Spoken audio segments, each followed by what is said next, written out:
All right. All right, we're good to go. All right, brother. Okay, beautiful. Thank you, Art. Hey, shot. So like I was saying, that we're in our examination of Romans chapter 11. And of course, we get into the part, I guess, that we're drawing closer to the verse, I should say, of controversy, right? Salvation to the Gentiles. We're almost there. We left off last week at verse 7. So go ahead, Mawala. I'm gonna bounce back and forth between you and Adam. Adam, how's your reading, brother? You good?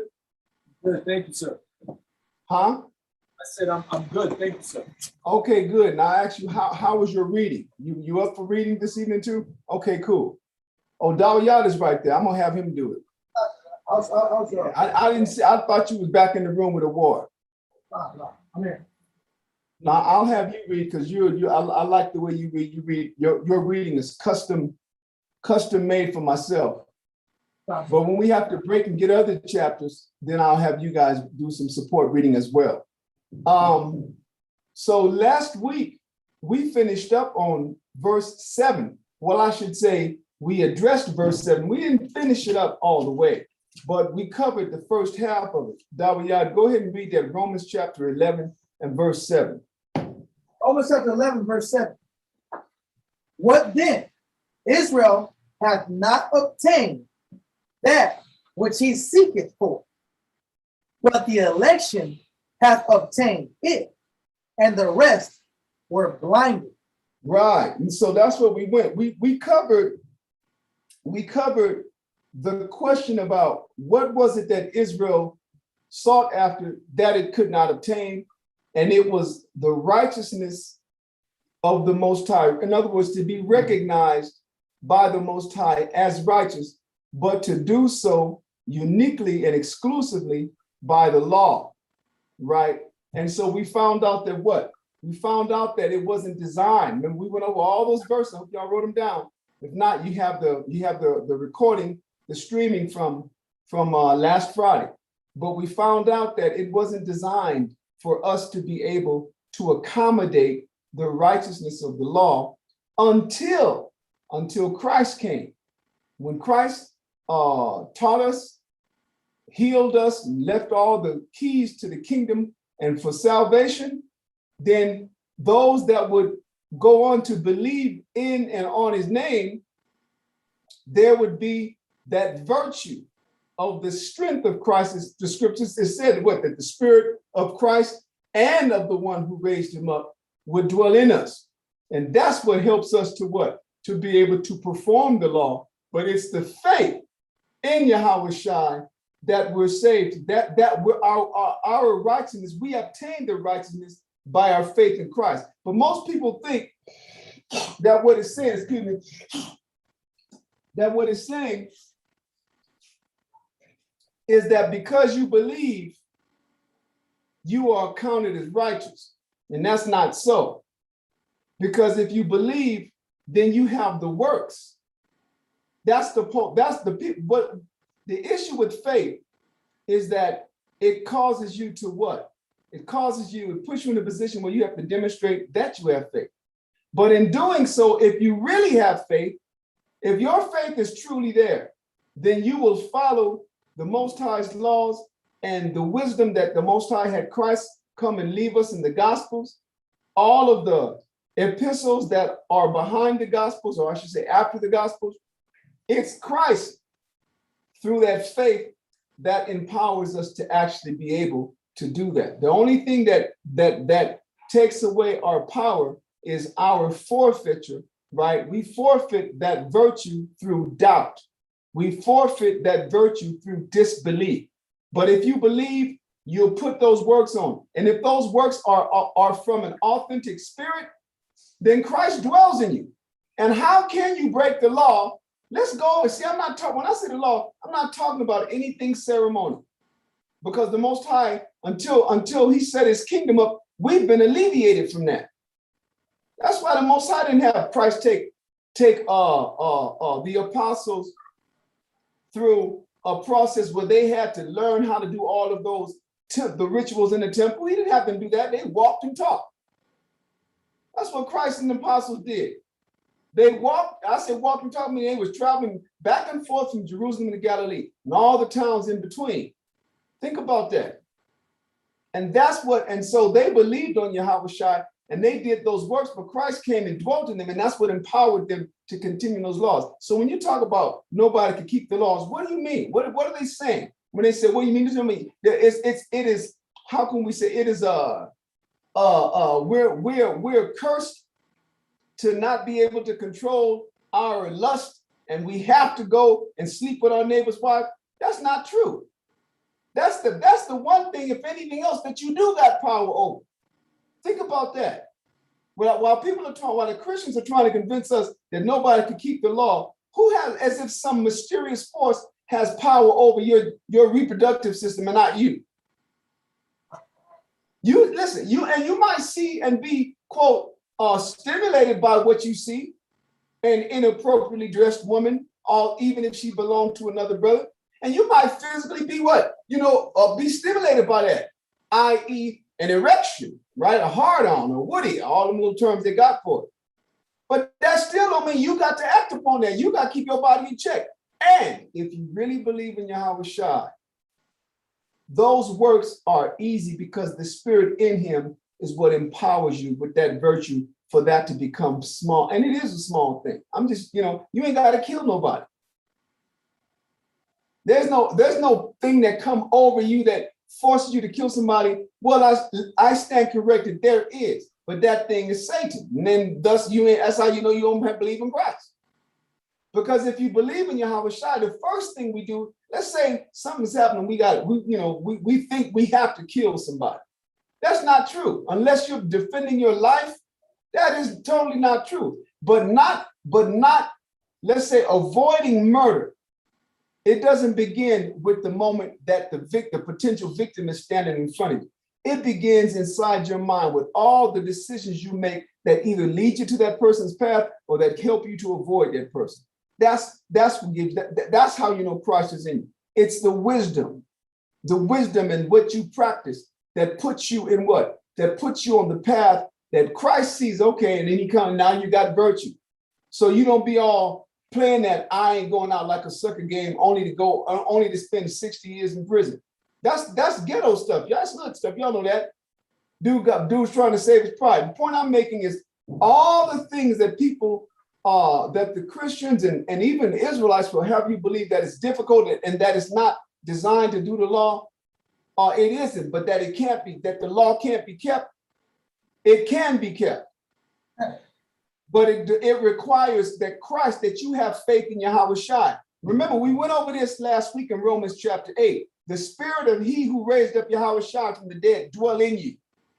Then it says not only him, but in that same string of verses, it said that the spirit of Christ himself dwell in you. Yeah. And so you have power over that death. You don't operate in the shadows or let's say manipulated by those forces that tend to death. You're controlled by and governed by the force that tends to life. That's what that first half we went over. Now, it tells you about the other half, not the other half, but the rest of the portion. It says, but the election hath obtained it, meaning we got that faith. The Most High blessed us, we believe, and we've been empowered to do that which pleases the Most High. Simple and plain, through the Spirit of Christ and the Most High that dwell in us. But it came back and said, and the rest were blinded. Now that's a big deal, we all gonna have to be dealing with now. The fact that people, especially now in these days where entire families and households are being torn apart over this issue of a vaccine. Think about that. You got people telling their loved ones, until you get that such and such and so, you can't come here. While the other ones are saying, if you get it, you'll never see your grandkids. That's a real deal. Now, I imagine that also is going to take place it is taking place within Israel. Meaning Israelite brothers and sisters whose family members are not believers are doing that, man. And then the question remains, is it the mark of the beast and all that? That's a whole nother topic. we'll actually pass over it again. But the Most High blinded those people. Imagine that. Now we're going to read that. It said the rest were blinded. So why were they blinded? How did it come about that these Israelites, which is the majority of them, were blinded? Go ahead and read verse 8. Verse 8. According as it is written, the Most High hath given them the spirit of slumber, eyes that should not see, and ears that should not hear, unto this day. Now check that out. So that means it says it is written, right? Isaiah said it, right? According as it is written, that means let's go there. Let's read it. It's two of them. We're going to read Isaiah chapter 6. Isaiah chapter 6, verse 9 and 10. And the other one is going to be Isaiah chapter 29, verses 9 through 11. Imagine that, brother. That's a fearful circumstance to find yourself in, where you're blind simply because the Most High doesn't want. You're one of the many Israelites that the Most High don't want to get it. That's scary. And Christ spoke on that as well. We'll get that later. Or I should say that which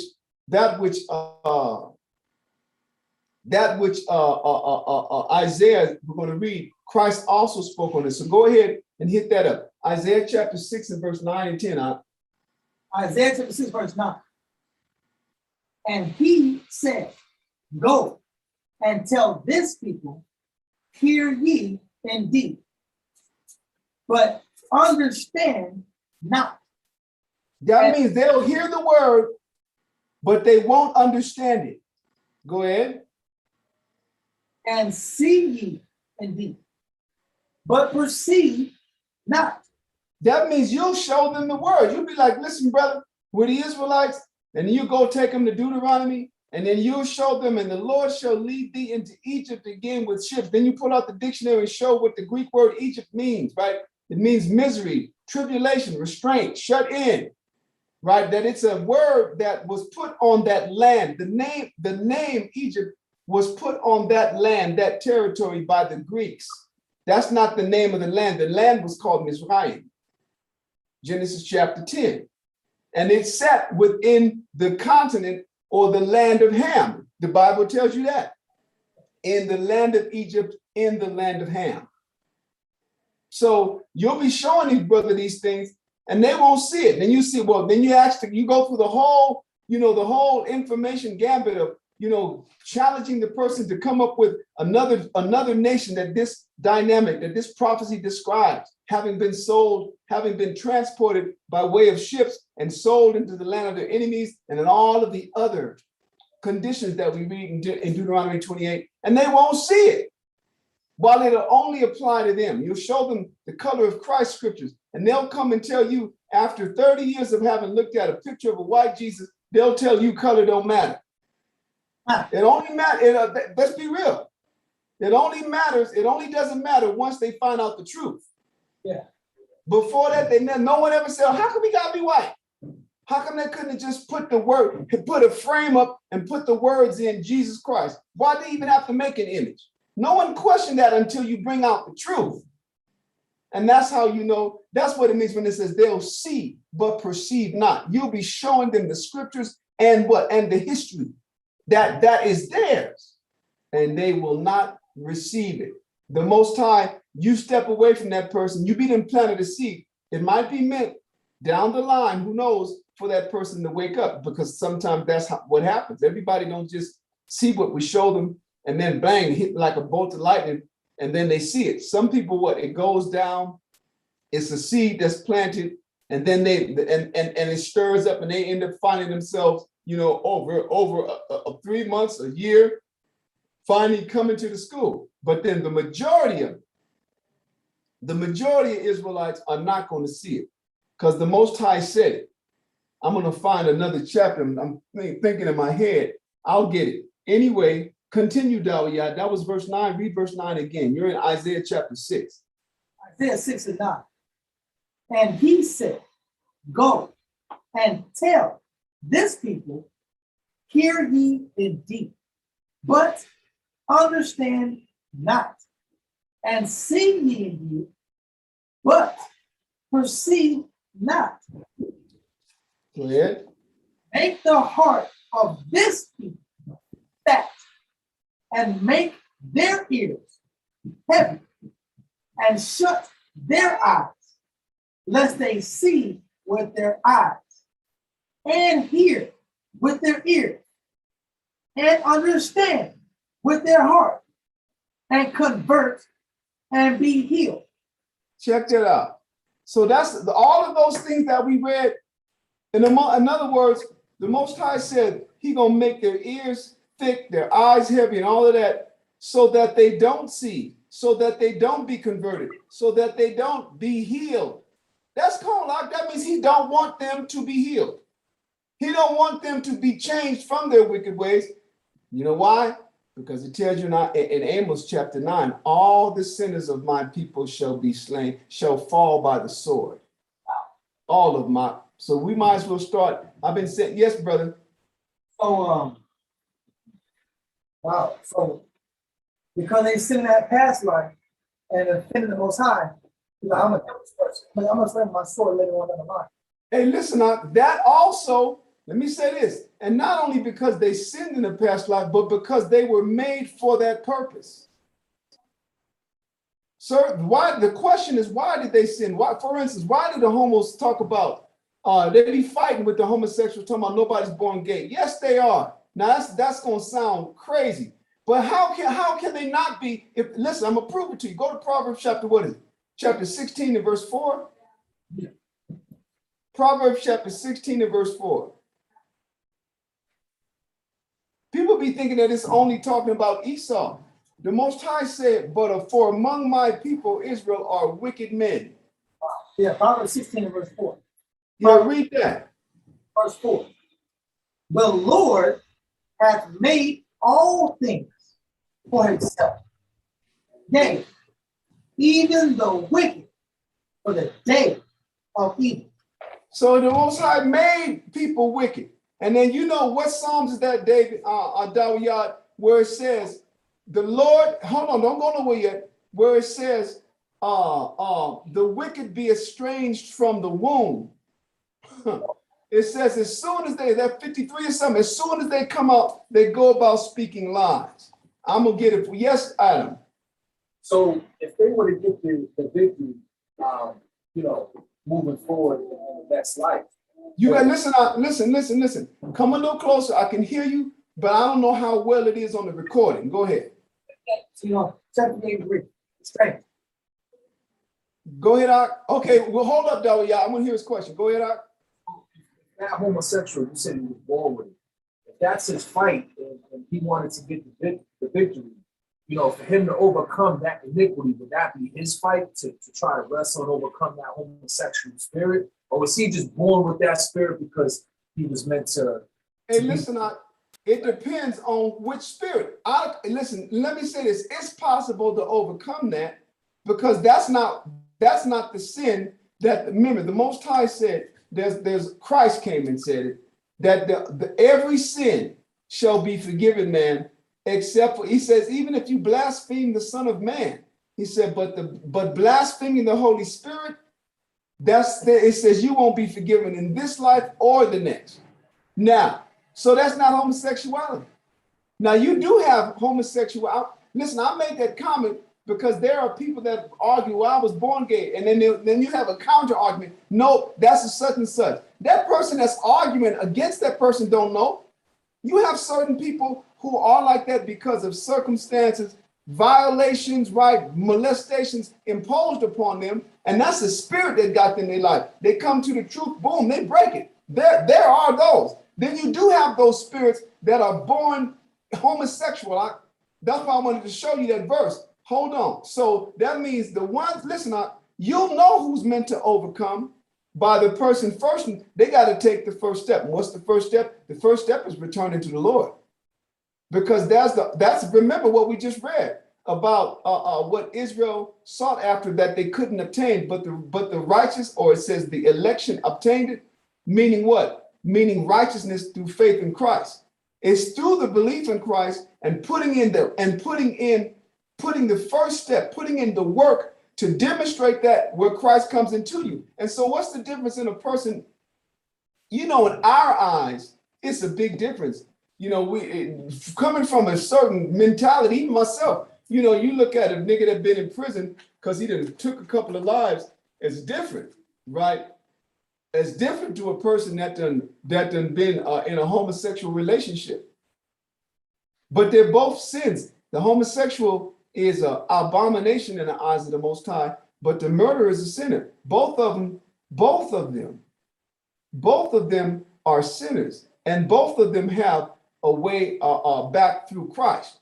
But the ones that come in, you will know them, like Christ said about the false prophets and everything else, by the fruit that they bear. They come into the truth, and they believe in Christ, and they begin to actually do those works that please the Most High in Christ. The Spirit of the Most High in Christ come and dwell in them, and that'll be a thing of the past within their life, meaning they won't get them urges, because those spirits can't abide in the same temple that Christ abided, but that temple have to be clean.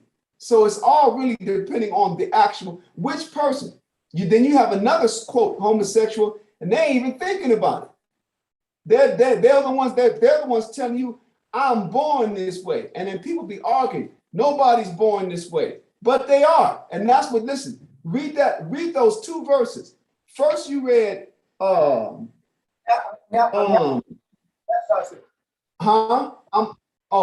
Shalom, Mark. How you doing, Mama Yetazah? Shalom. We're in Romans chapter 11, and we're in verse 8, but as a precept to verse 8. Right now we're in Proverbs 16:4 and Psalm 73 and what, Dawiyat? 58:3, as far as the wicked are explained. Psalms 58:3, but I want Proverbs 16:4 first. I was making an example on the Yetazah about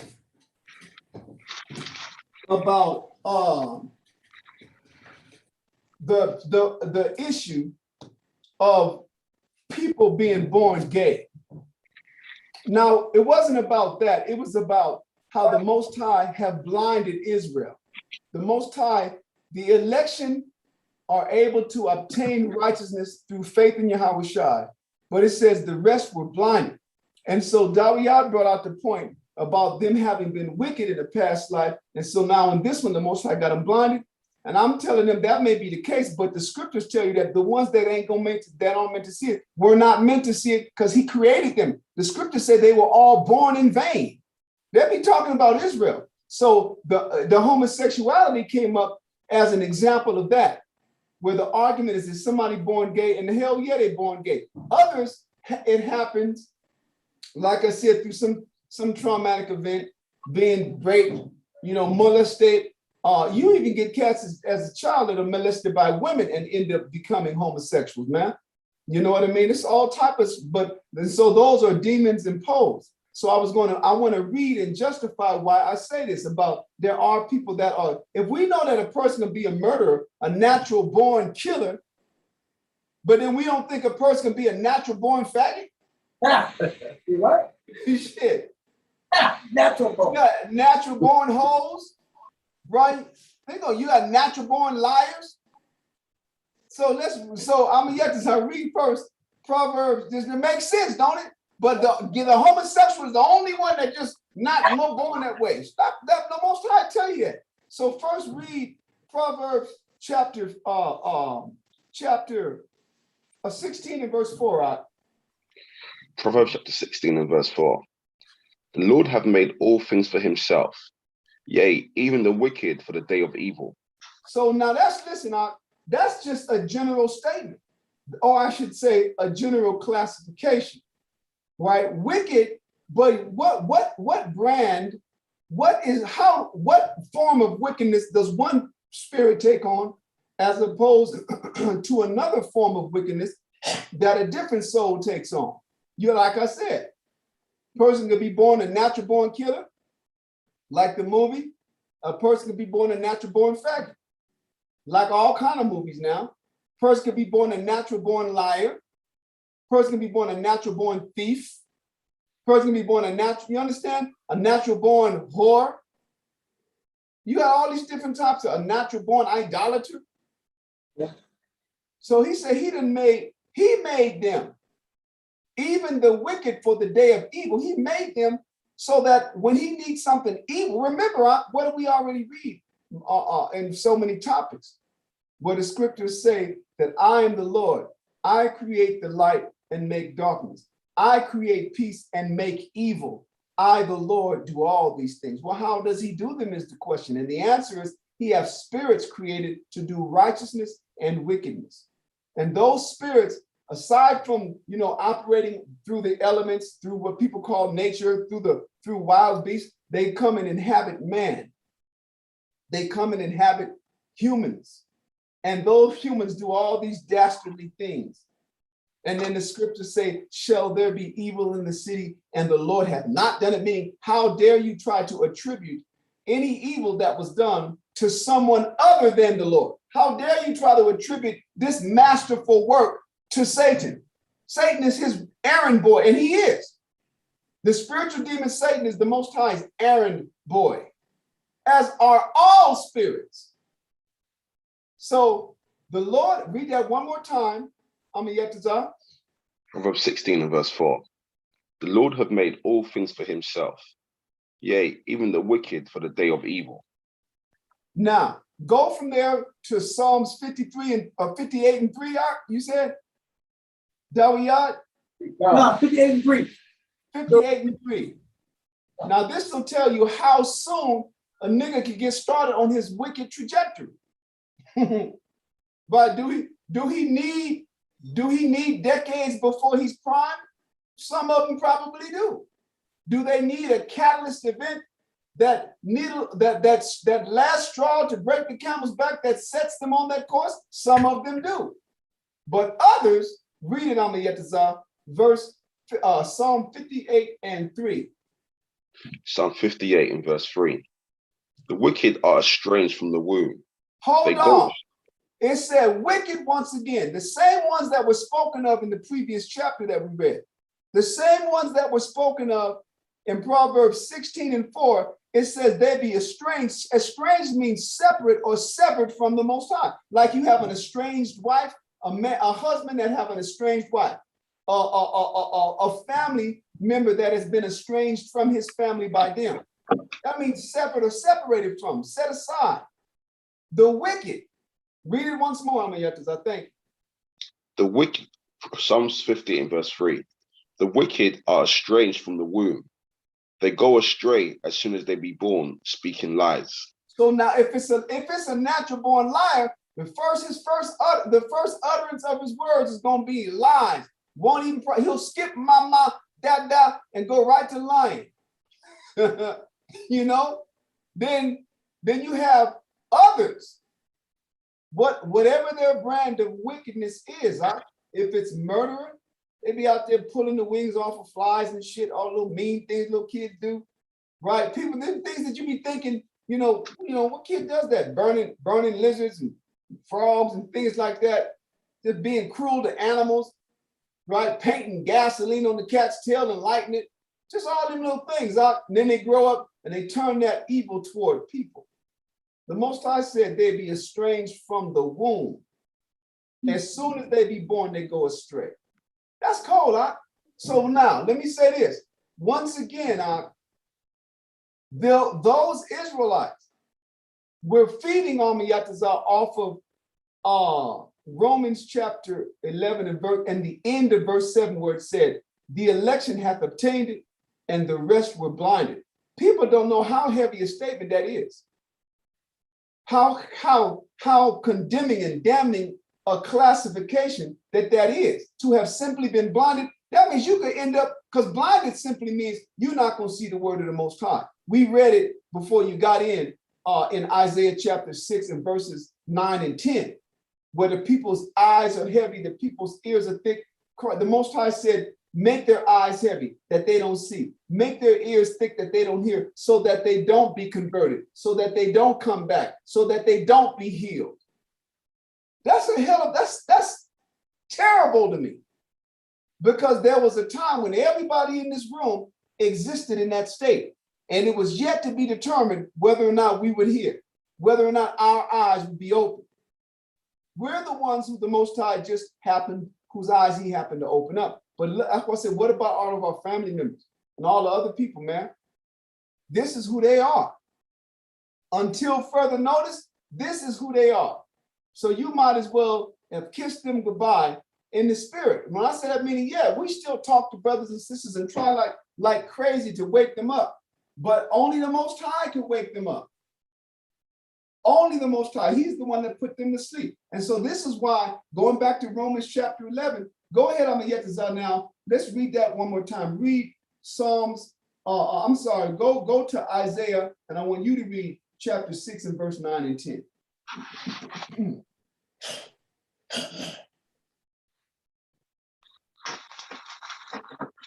Isaiah chapter 6 and verse 9 and 10. Isaiah chapter 6 and verse 9. And he said, go and tell this people, hear ye indeed, but understand not, and see ye indeed, but perceive not. Make the heart of this people fat, and make their ears heavy, and shut their eyes. That's what fathead. The heart is the mind. Bunch of fat-headed people that can't see. Go ahead. Lest they see with their eyes, and hear with their ears, and understand with their heart, and convert and be healed. Yeah, lest means that they not do that. Now go from there to Isaiah 29, verses 9 through 11.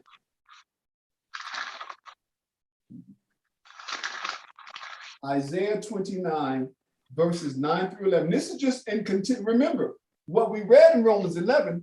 I'll read that so to continue to orient us on what it is we're examining. In verse 7, it says, what then? Israel hath not obtained that which he seeketh for, but the election hath obtained it, and the rest were blinded. Verse 8, according as it is written. So these are the things that we're reading now. The Most High hath given them the spirit of slumber, eyes that they should not see, and ears that they should not hear unto this day. Now that's the same thing today. Niggas is out there getting us this kill shot. They don't want to hear the Most High. They run around here ordaining homosexuals to be pastors, have women teaching.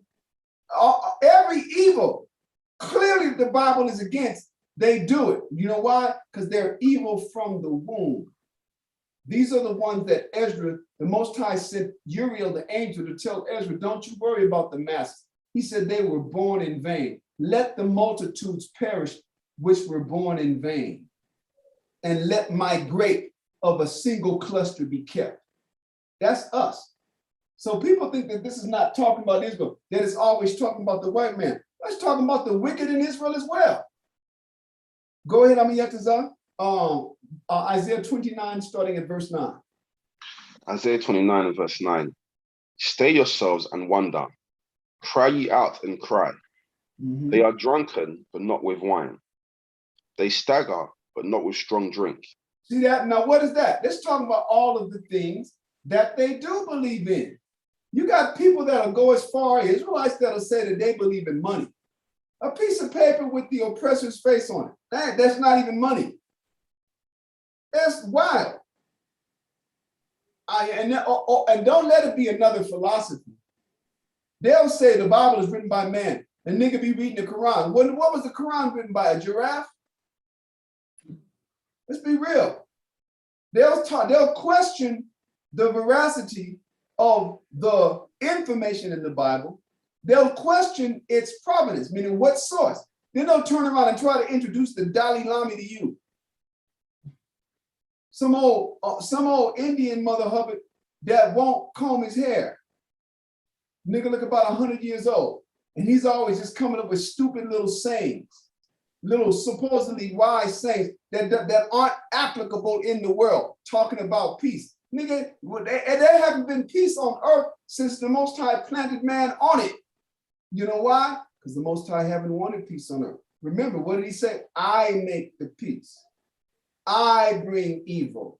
I, the Lord, do all these things. There's another scripture in the Apocrypha that says, prosperity and adversity, life and death, poverty and riches cometh of the Lord. This is all. Why do you listen? The Most High is, the earth is the Most High's theater, and we are all his, quote, actors playing out our parts. We're all following our script, and that's why this is called scriptures. The minute a nigga try to ad-lib, he's done. Ain't nobody got no free will. That phenomena that feels like you're thinking it up, I can't explain that. I'm not gonna lie. All I can do is give you the scriptures that show that everything is done, it says, by the counsel of him that keepeth this, by the will of him that keepeth his own counsel. That's the Most High. Ain't nobody giving him no ideas. Even when the Lord said, who will go up for me and make Ahab to fall at Gilead? And then it said, the angels, they all said one said one thing, another said another. It said, then a spirit came forth and said, I could do it. Well, who the hell you think put that in that spirit's mind? The Most High. Ain't no rebel angels. Ain't no angels with no bright ideas. They all are created by the Most High through Christ. Christ himself will tell you that. What? Ain't that what Christ came to constantly make reference to? The words that I speak are not mine, but my Father's only. I and my Father are one.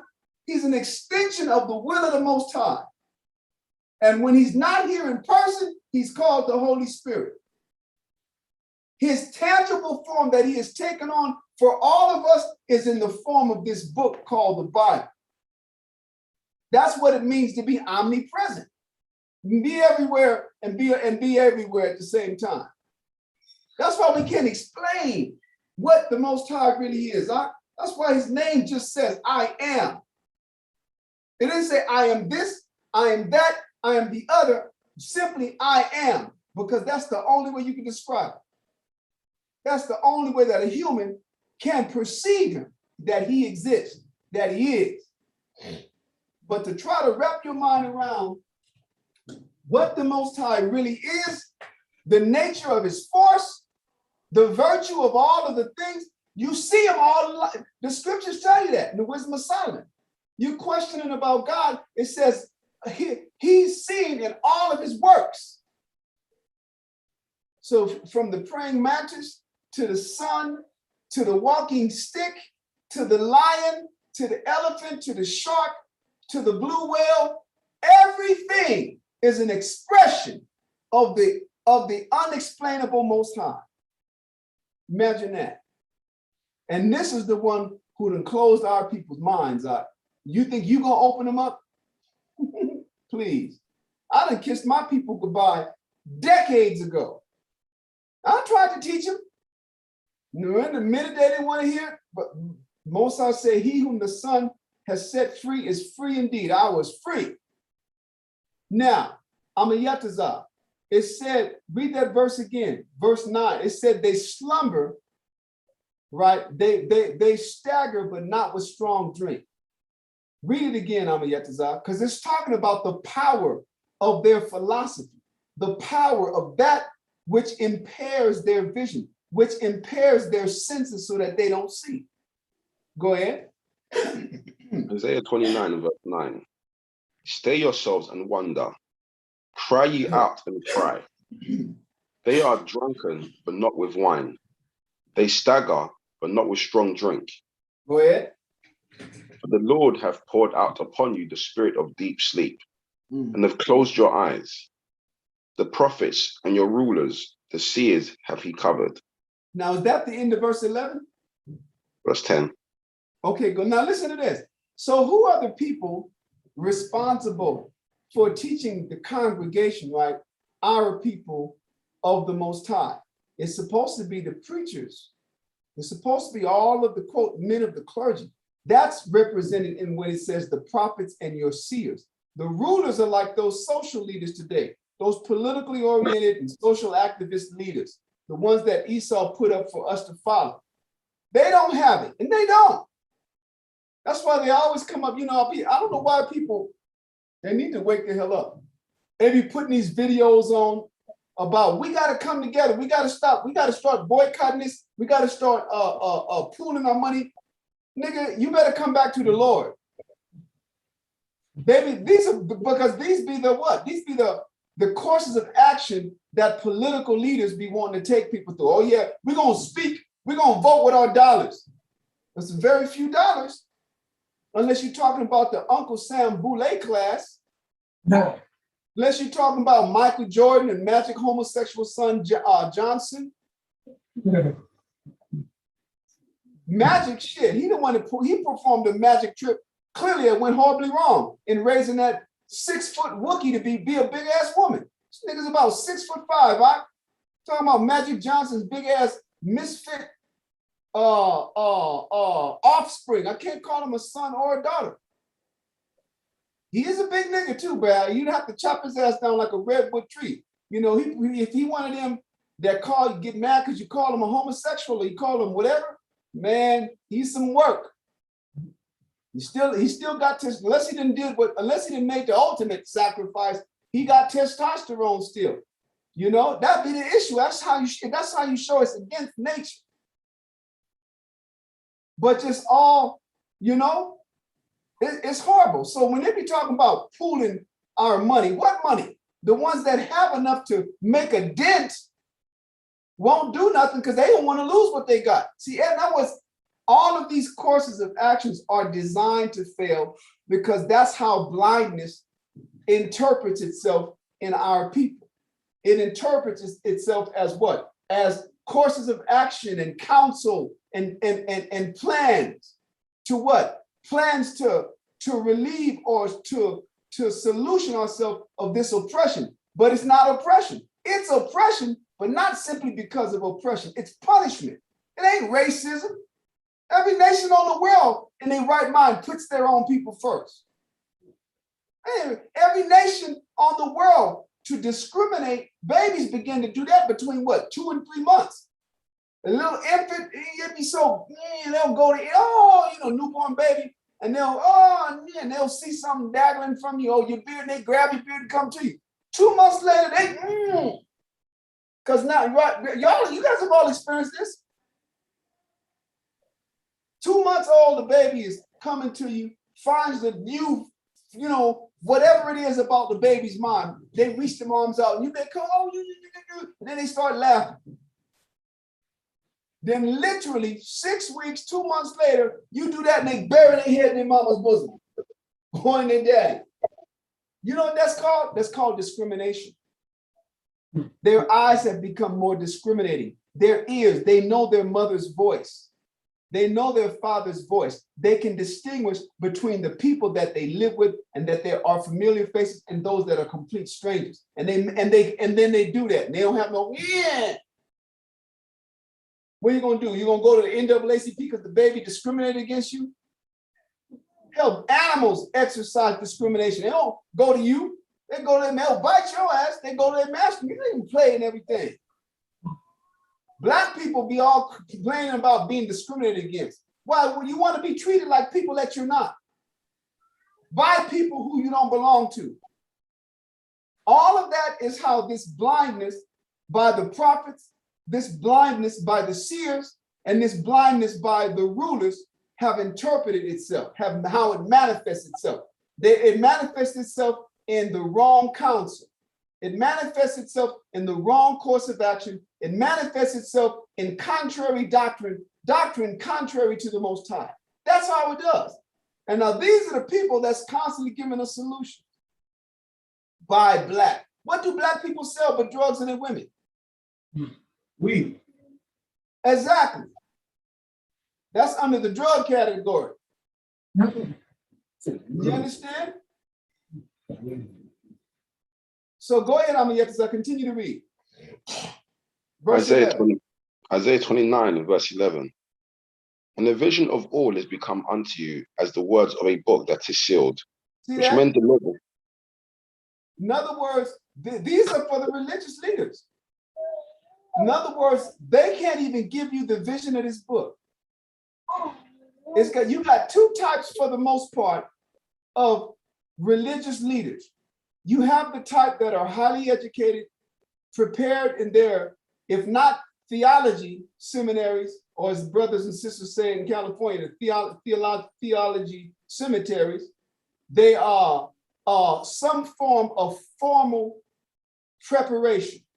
Then the other type is the person that woke up one morning and swear up and down they've been called to preach. These are the two. And the Most High refer to them both as the learned and the unlearned. Now let's go see what happens when you go to the learned preacher. Continue on the Yatazah. It says the words of the book have become the words of the vision has become like a book that is sealed. Read it again from the top of verse 10. Isaiah 29 and verse 10. The Lord hath poured out upon you the spirit of deep sleep, and have closed your eyes.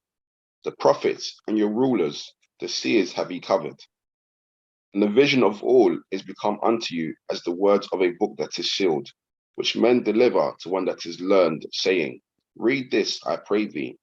And he saith, I cannot, for it is sealed. Now, what pastor ever actually said those words? None of them. So what it's telling you is that which they explain to you, that which they give to you is the equivalent of that, meaning they don't know. The book is sealed. So they'll tell you some stupid stuff. The Arabs, the Edomites became an Arab clan.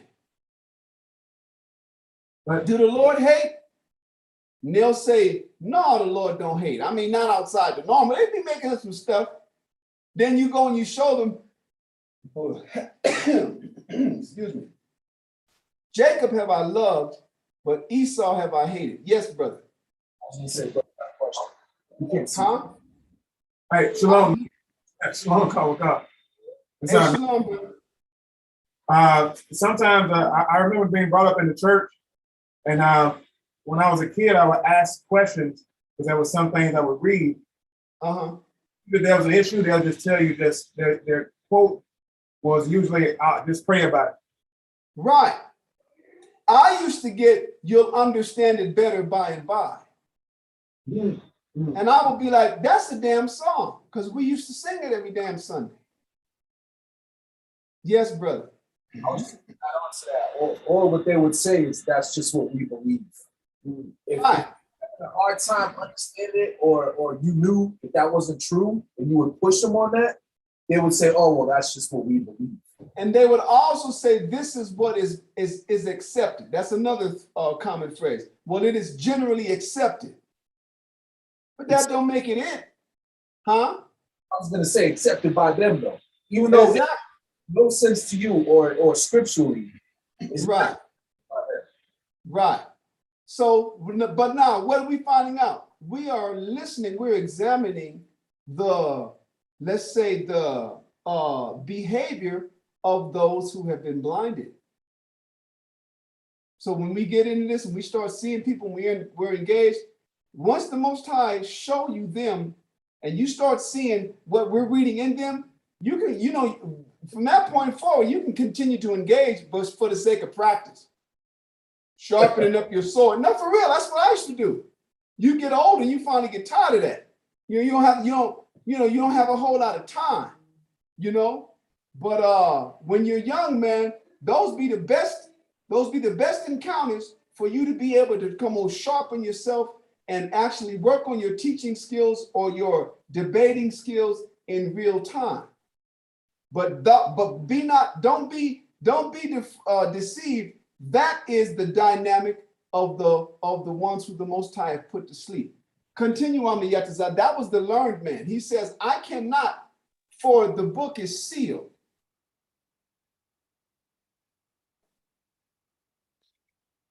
Isaiah 29 and verse 12. And the book is delivered to him that is not learned, saying, Read this, I pray thee. And he saith, I am not learned. Yeah, see, that's the one. In other words, these are the cats that got that vision and they decided to open up a little storefront church.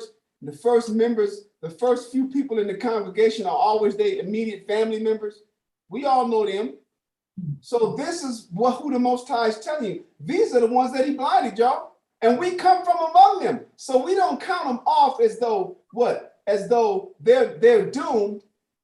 They're only doomed until the Most High wake them up. And if they don't get woken up, then they stay in that state of being doomed.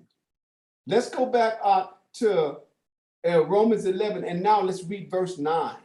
Romans 11, verse, you're actually going to read verse 9 and 10, Amayatazah.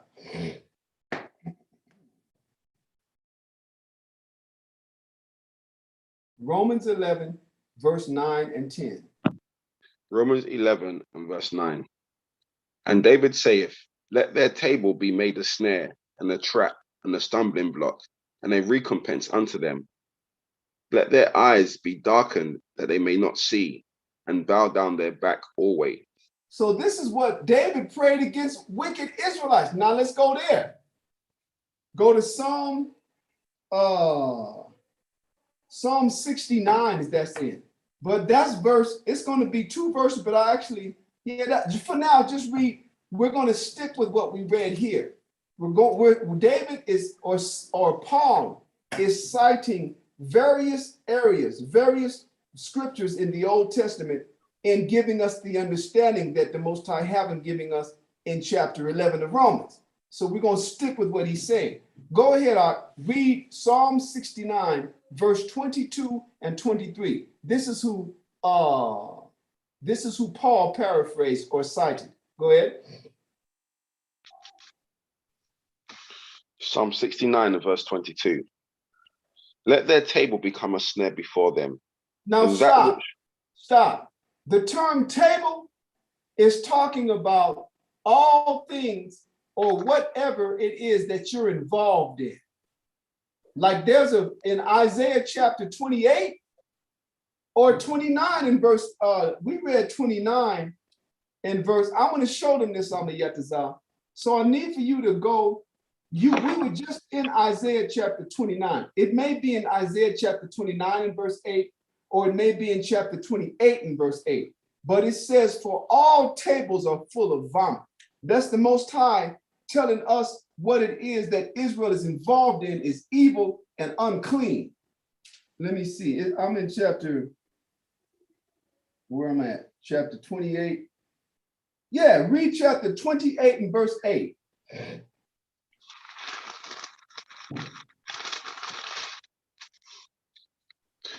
Isaiah 28 and verse 8. For all tables are full of vomit and filthiness, so that there is no place clean. Now, when you read the beginning of this chapter, this is Isaiah coming up. The Most High got Isaiah prophesying against Ephraim in the northern kingdom. And he was talking about all of their what? All of their idolatry. So here he refers to the practices and the adherence to idolatry as vomit. But what did he refer to? He said all tables. That means everything that these people are invested in, everything that they're practicing, all of these things that they're into, that's the table. Like when David said in Psalms, 23? You know, the ones that the people call the Lord's, David? I forgot what they call it, but the Lord is my shepherd, I shall not want is how it begins.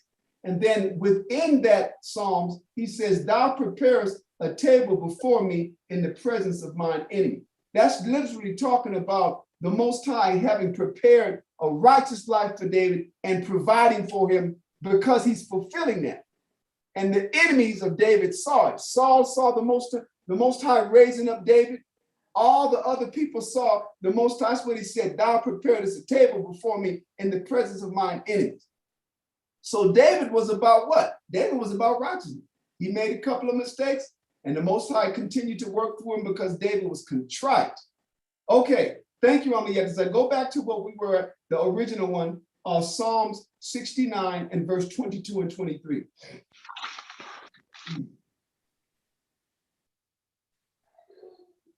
Psalm 69 and verse 22. Let their table become a snare before them, and that which should have been for their welfare, let it become a trap. Listen to this. This is called because David said, now remember, why did Paul cite this? Paul cited this in extension to explaining that a very few of Israel called the election have received or have obtained that righteousness which is in the faith in Christ, but the rest were blinded. And then in order to support his claim that the rest of Israel had been blinded, he took us to Isaiah chapter 6 and verse 9, and then Isaiah chapter 29 and verses 9 through 12. Now he's taking us to David. So this is clearly talking about wicked Israelites that David was praying against. He said, let that which they're involved in, let that become a trap that they can't get out of. Go ahead. Verse 23. Let their eyes be darkened that they see not, and make their loins continually to shake. Check that out. That means make them fearful. Let their eyes be darkened that they don't see, and let them become. And that's what they are. Listen, what is Christianity characterized by but fearful men? Feminine, fearful men. No one will stand up for the righteousness of the Most High. The pastors themselves, afraid of simply losing money, afraid of losing congregants, right? Congregation members, because they know that that means the coffers will begin to go bare. The amount of the coffers will diminish. I'm gonna get me some water and use the restroom. I'll be right back here. My throat is getting dry.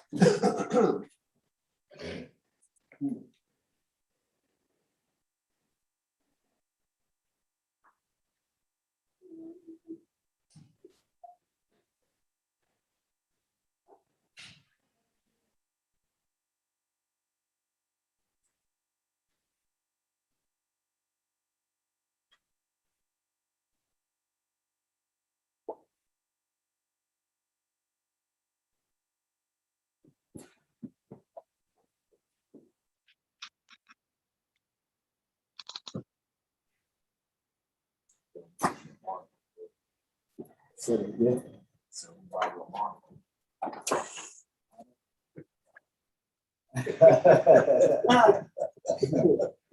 have a monopoly there. Go ahead. Get you a bottle. Yeah. That's only 10 minutes. You can look at nothing to that magnified. Yeah. You have to put it down. Give him a moniker. He's got two monitors on.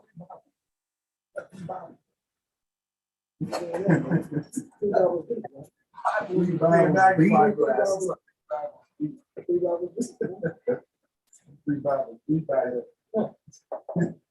know, monitor. That's it. Is that for the little? Is it for the big one? Is it for the little? Oh, you can't see it? Yeah, it's small, so I don't. Go down.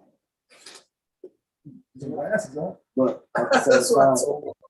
but at the same time, Read that mouth. it makes me more focused if it's in my smile. So that's what I want.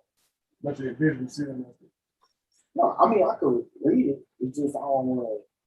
It's not fair that your vision, but you're optometrist. You're getting older. You're aging. Reading glasses. 35, man. I'm not milking cook. I'm not milking cook. You said 35, that's like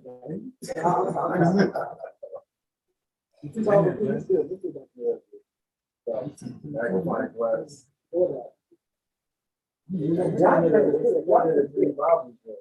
That's what you gotta keep moving. Goes to Psalms, goes to Isaiah, goes to Romans. Okay. You gotta keep working. Yeah, you gotta get that. Them white people. Thumb taps. You know what I'm saying? Working. You got 3 bars, got the magnifying glass on. Yeah, in the spare money. He look good in the monocle. He wouldn't know. You look G with the monocle on. With the gold chain going, right? Put look G though. All he needed. I ain't clowning you. We ain't clowning you. I'm going to whatever class he teaches. Really though. Cat comes out with the monocle. He needed wood fight like Popeyes. Leviticus. No, he doing this with the mustache and all that. Leviticus chapter 19. No, 19. You gotta do it. You gotta do that. Yeah, it's been good. It's been good with that model. But for righteousness, you gonna use it for righteousness. Oh, it's not even climbing. It's legit. Christ. Legit. All right, y'all. You got the chain. Okay.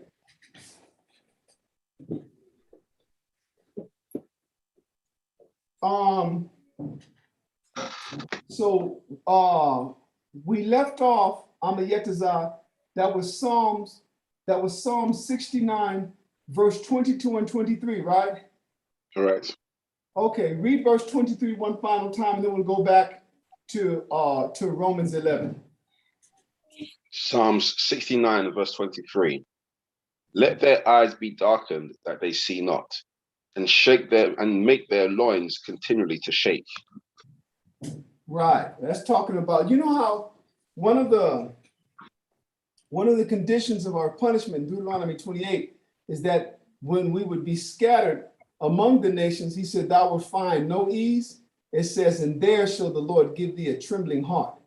That trembling loins or trembling heart is talking about being fearful, afraid of everything, afraid to suffer loss, afraid to put things in order, afraid to offend, afraid to stand up for that which is right. And that's how that's how the churches are. The men don't stand up for anything. Okay, let's go back to Romans 11 and verse 11 now.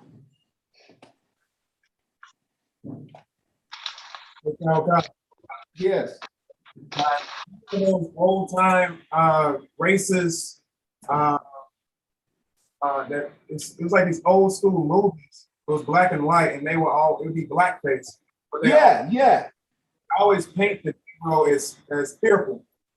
Right. You know, and they would always have them little bitty, those very basic and rustic special effects where the niggas' eyes would get big, and then the little black part would roll around and they'd be scared and stuff. That's true.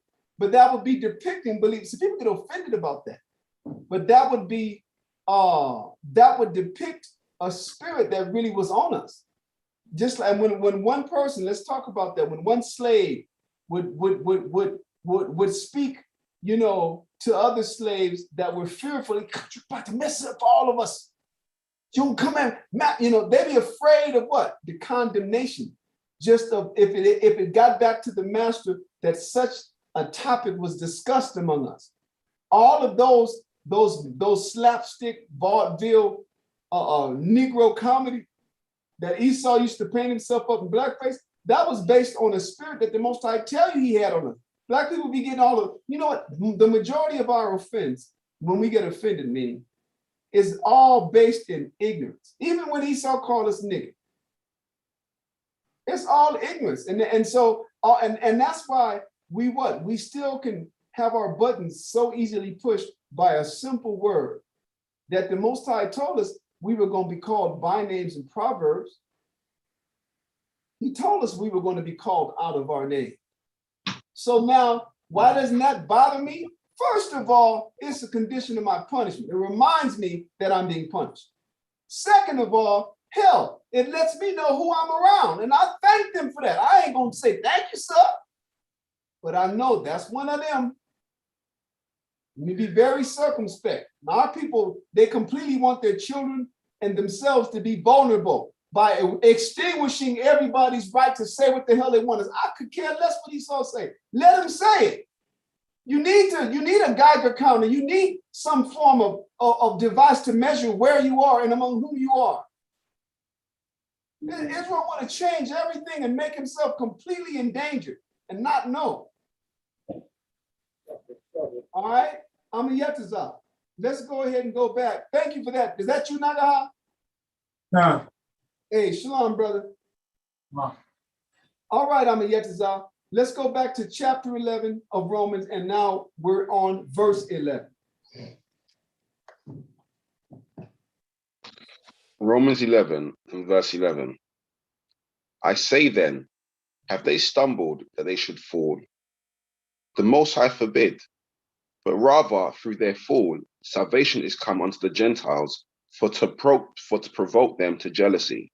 Uh-oh. Huh.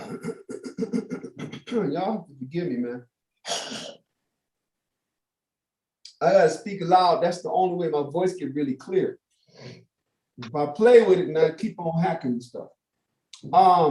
Salvation come to the Gentiles. Let's talk about that before we even listen. This is something that the Most High told us. We're going to have to define. I want to read a couple of verses first, then we'll define with the scriptures what salvation is with respect to the Gentiles and ourselves.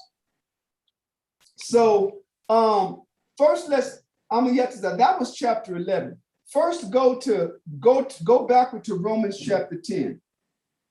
And I want you to read verse 19. Romans chapter 10, verse 19. No, read verse, go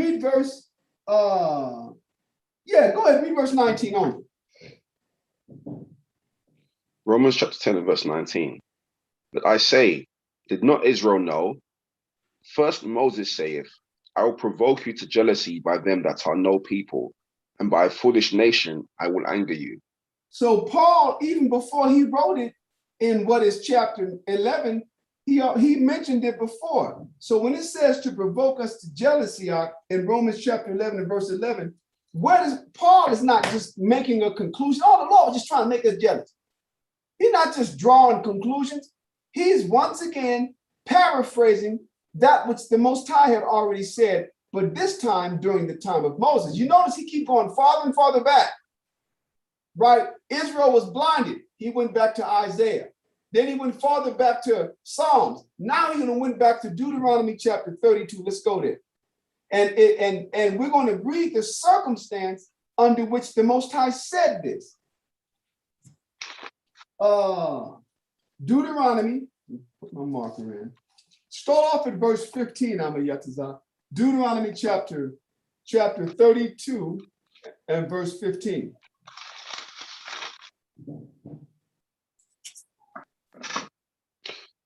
Deuteronomy chapter 32 and verse 15. But Jeshurun waxed fat and kicked. Thou art waxen fat. Thou art grown thick. Thou art covered with fatness. Now, when it says Jeshurun, that is a name. It means Yashurwan. It doesn't mean Yashurwan. The Hebrew way of saying it is Yashurwan. It means the upright. So he's referring to us. The Most High gave us those laws, statutes, and commandments, chose us as his people, had did so way before Moses. This was determined in the time of Abraham. And so we were declared the upright, Yashar Wan. Go ahead, he said, but we waxed fat. That means he had blessed us. That means he blessed us and we had abundance. If you want to get details, you read on your own, Ezekiel chapter 16, the first, half of the chapter up until where we went. That, as a matter of fact, it says the very same thing. Ezekiel chapter 16 talks about how the Most High blessed us, right? And then after all that he did to beautify us and and made us comely by his comeliness, then we turned our back and started worshiping idols. This is Moses addressing that first. Go ahead, Amayetazah. Call the next verse. Still verse 15. Okay, go ahead, read it from the top again. Deuteronomy 32 and verse 15. But Jeshurun waxed fat and kicked. Thou art waxen fat. Thou art grown thick. Thou art covered with fatness. Then he forsook the Most High, which made him, and lightly esteemed the rock of his salvation. So after all that the Heavenly Father provided us with, after all that he did for us, all of the miraculous salvations, it says we turned around and esteemed him not. We forsook him. Go ahead. They provoked him to jealousy with strange gods. With abominations provoked they him to anger. So we started the provoking, like we just read in Romans. It said that he said he would provoke us with a foolish nation. It said he would provoke us to jealousy. We did it first by offering to idols and sacrificing to demons and devils. Go ahead. Verse 17. They sacrificed unto devils, not to the Most High, to gods whom they knew not, to new gods that came newly up, whom your fathers feared not. Go ahead. Of the rock that begat thee, thou art unmindful, and Yeah, hast forgotten. your last verse is going to be 21. Go ahead. Of the rock that begat thee, thou art unmindful, and hast forgotten the Most High that formed thee. Continue. And when the Lord saw it, he abhorred them because of the provoking of his sons and of his daughters. And he said, I will hide my face from them. I will see what their end shall be. For they are a very froward generation, children in whom is no faith. See, so this issue of not believing and no faith, this was way before Yahweh Shah. Hell, we didn't believe in the Most High before we didn't believe in Christ. And he says, listen to this. He said, I'm going to see what's going to happen. I'm going to see what their end will be without me. They want to honor, let them other gods save them from what I bring on them. Go ahead, Yetizah, verse 21. Verse 21. They have moved me to jealousy with that which is not the Most High. They have provoked me to anger with their vanities, and I will move them to jealousy with those which are not a people. I will provoke them to anger with a foolish nation. And that's what the Most High has been doing with all of the nations, but in these more recent times, the Greeks, the Greco-Roman Empire and their descendants.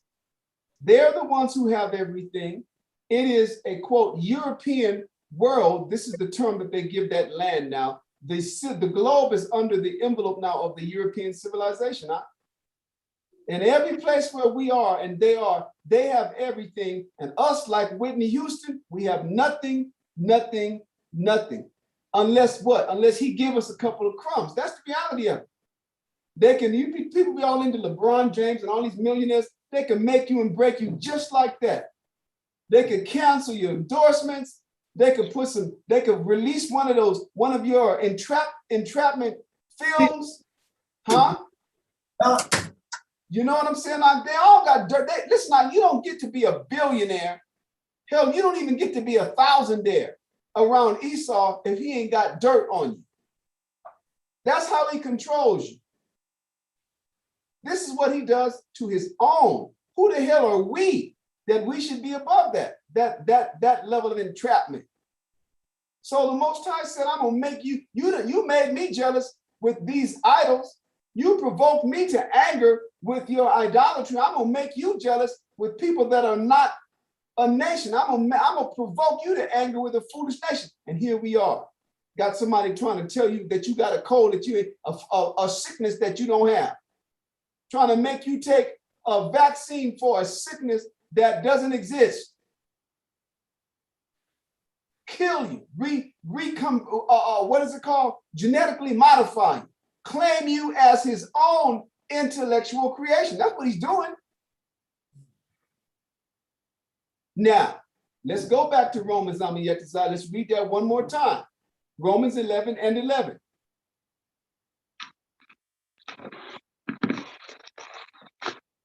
Romans 11 and 11.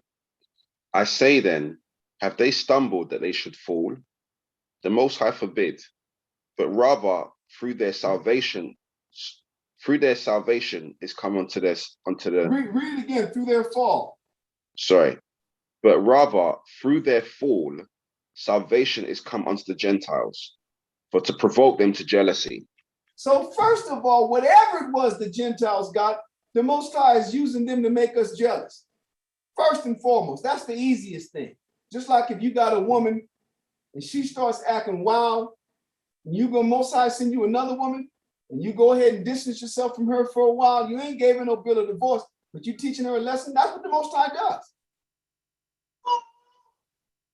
So now, what is this thing about the Gentiles having salvation? First of all, let's define salvation, and we're going to use the scripture to do it. So the first thing we're going to do is read the definition of salvation according to Luke, what the Most High sent the angel and what Zechariah claimed right after his son John the Baptist was named. Then the Most High opened up John's tongue and he could speak again. Well, you know what had happened. The Most High had an angel come and tell John and Elizabeth that they would bear, that they would have a son and that they would give it the name John. And of course, Zechariah, being the age he was, and Elizabeth as well, Zechariah didn't believe it. So the Most High said, "You're not going to speak another word until the baby's born." And so what happened was in Luke chapter 1, the baby is born, and then they finally give it a name. They wanted to name it Zechariah, and Elizabeth said, "No, his name is to be John." And then they passed the tablet to Zechariah, and Zechariah confirmed it. And then at that moment, his tongue opened up, and look at what he said in verse 67 on down. Read Amayatazah, Luke chapter 1 and verse 67. We're looking for the definition of what salvation is. Luke chapter 1, verse 67. Luke chapter 1 and verse 67. And his father Zacharias was filled with the Holy Spirit and prophesied, saying, "Blessed be the Lord, power of Israel, for he hath visited and redeemed his people, Right? and have raised up an horn of salvation for us in the house of his servant David, as he spake by the mouth of his holy prophets, which have been since the world began, that we should be saved from our enemies and from the hand of all that hate us." Now hold on, there it is. This is what the Most High promised Israel. Remember, now where was this promise? Where did it begin? It began with Abraham in chapter. Let's get that real quick, because he's paraphrasing that. In other words, Abraham was the first one that we read where the Most High said that you'll see. Let's go to Genesis chapter 15 and read verse 13 and 14.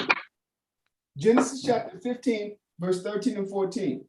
Once again, we're still defining and through the scriptures what salvation is. Then we're going to read that that's what the nations got. That's what the nations got when Israel fell. Go ahead.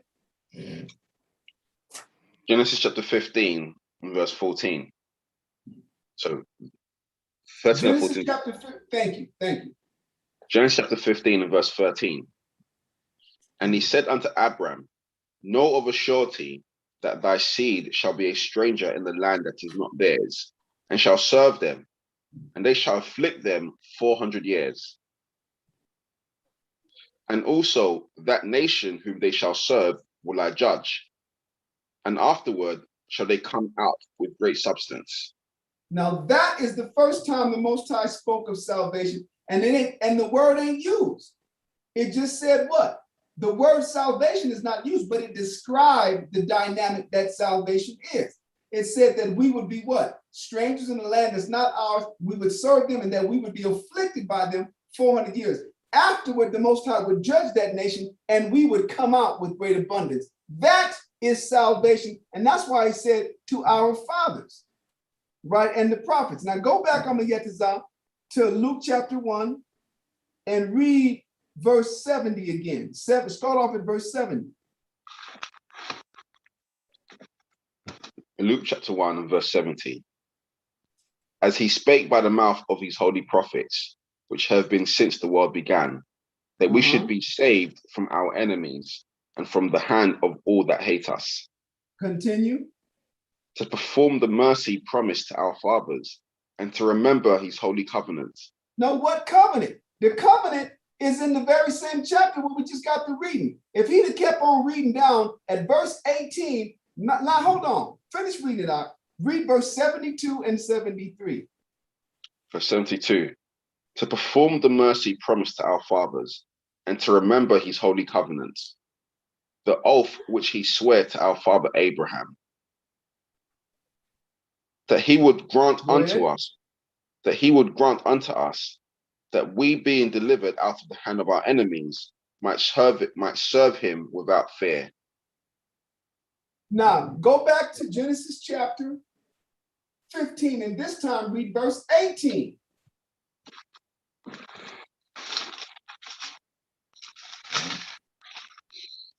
Genesis chapter 15 and verse 18. In the same day, the Lord made a covenant with Abraham, saying, unto thy This is the covenant. This is the covenant that Zechariah is speaking of in Luke. Go ahead. verse 18 from the top. In the same day, the Lord made a covenant with Abraham, saying, unto thy seed have I given this land, from the river of Egypt unto the great river, the river Euphrates. Now, thank you, Ak. That's good enough. So, in other words, that's the covenant, Ak, that the Most High would give us the land. That's everything between the eastern third of the land of Egypt today, not just Egypt. You got to see how far the Nile runs.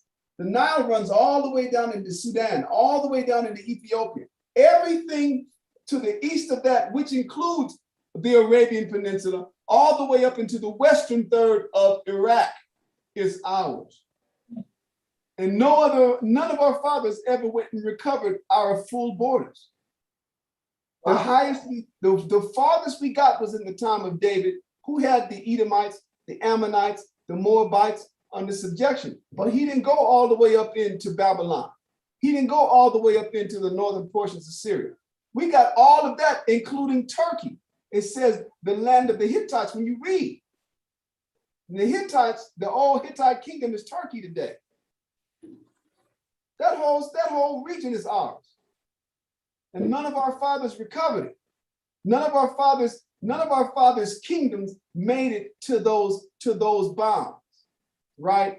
Because Israel kept on doing wickedness, and it wasn't, the Most High wasn't even talking about in that time. He's talking about the time that's coming. Now, that is what salvation was for us. So how does that definition of salvation translate to what the nations got when we fell? I'm going to show you. Go back one more time. Let's read Romans 11 and 11 again. I want to keep on refreshing where we are so we can stay oriented. Romans 11 and 11. So you guys, that's good enough. You have what the definition of salvation is. It's to be saved from the hand of our enemies and all that hate us, and that we can worship the Most High without fear.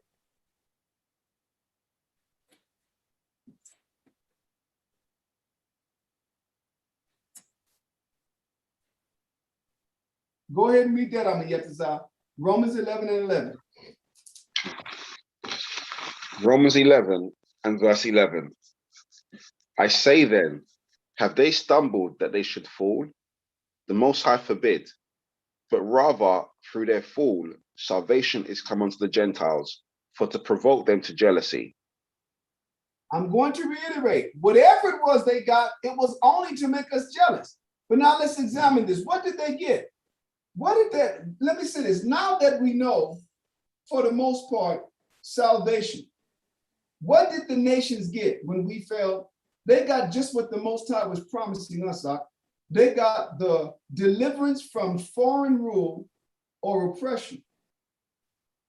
They got what the scriptures call, yes, the scriptures call it this, I'm going to show you that. The nations got what? The nations got sovereignty. I'm a Yatazah. Could you look up and put on the screen what it is to be sovereign?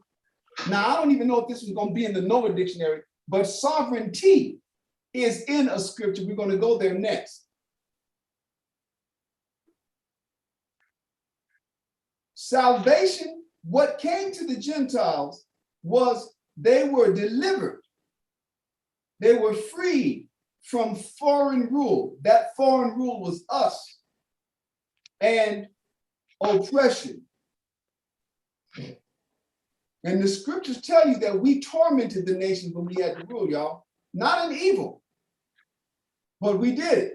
Because to them, the laws of the Heavenly Father are oppression when you're wicked. That's what Esau said. What do you mean? Whenever you talk about the scriptures or the commandments to people that don't believe, especially Esau, they always interpret it as, why do I have to listen to such as that? All it does is all these prohibitions. You can't do nothing. You can't do nothing. But it's not telling you what you can't do. The nature is not what you can't do. The nature is against things that ultimately destroy you. Listen to this. Sovereign, supreme, this is called supreme in power possessing supreme dominion as a sovereign ruler of the universe. Now, did the nations get that when we fell? Thank you, Mama. Yes, I'm gonna read it one more time. The first one is what applies. It says the supreme in power, possessing supreme dominion as a sovereign ruler of the universe. Now, thank you, Mama. Yes, you can go ahead and let that go.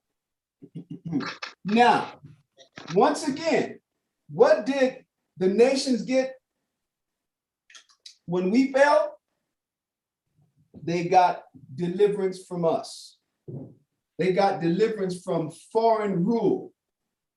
Now, I'm going to prove that to you. That sovereignty is what they got. Go to Wisdom of Solomon chapter 6, and we're going to read verses 1 through 11. We may not even have to read that far down in. I just want to read enough to prove that this is what the nations got when Israel fell.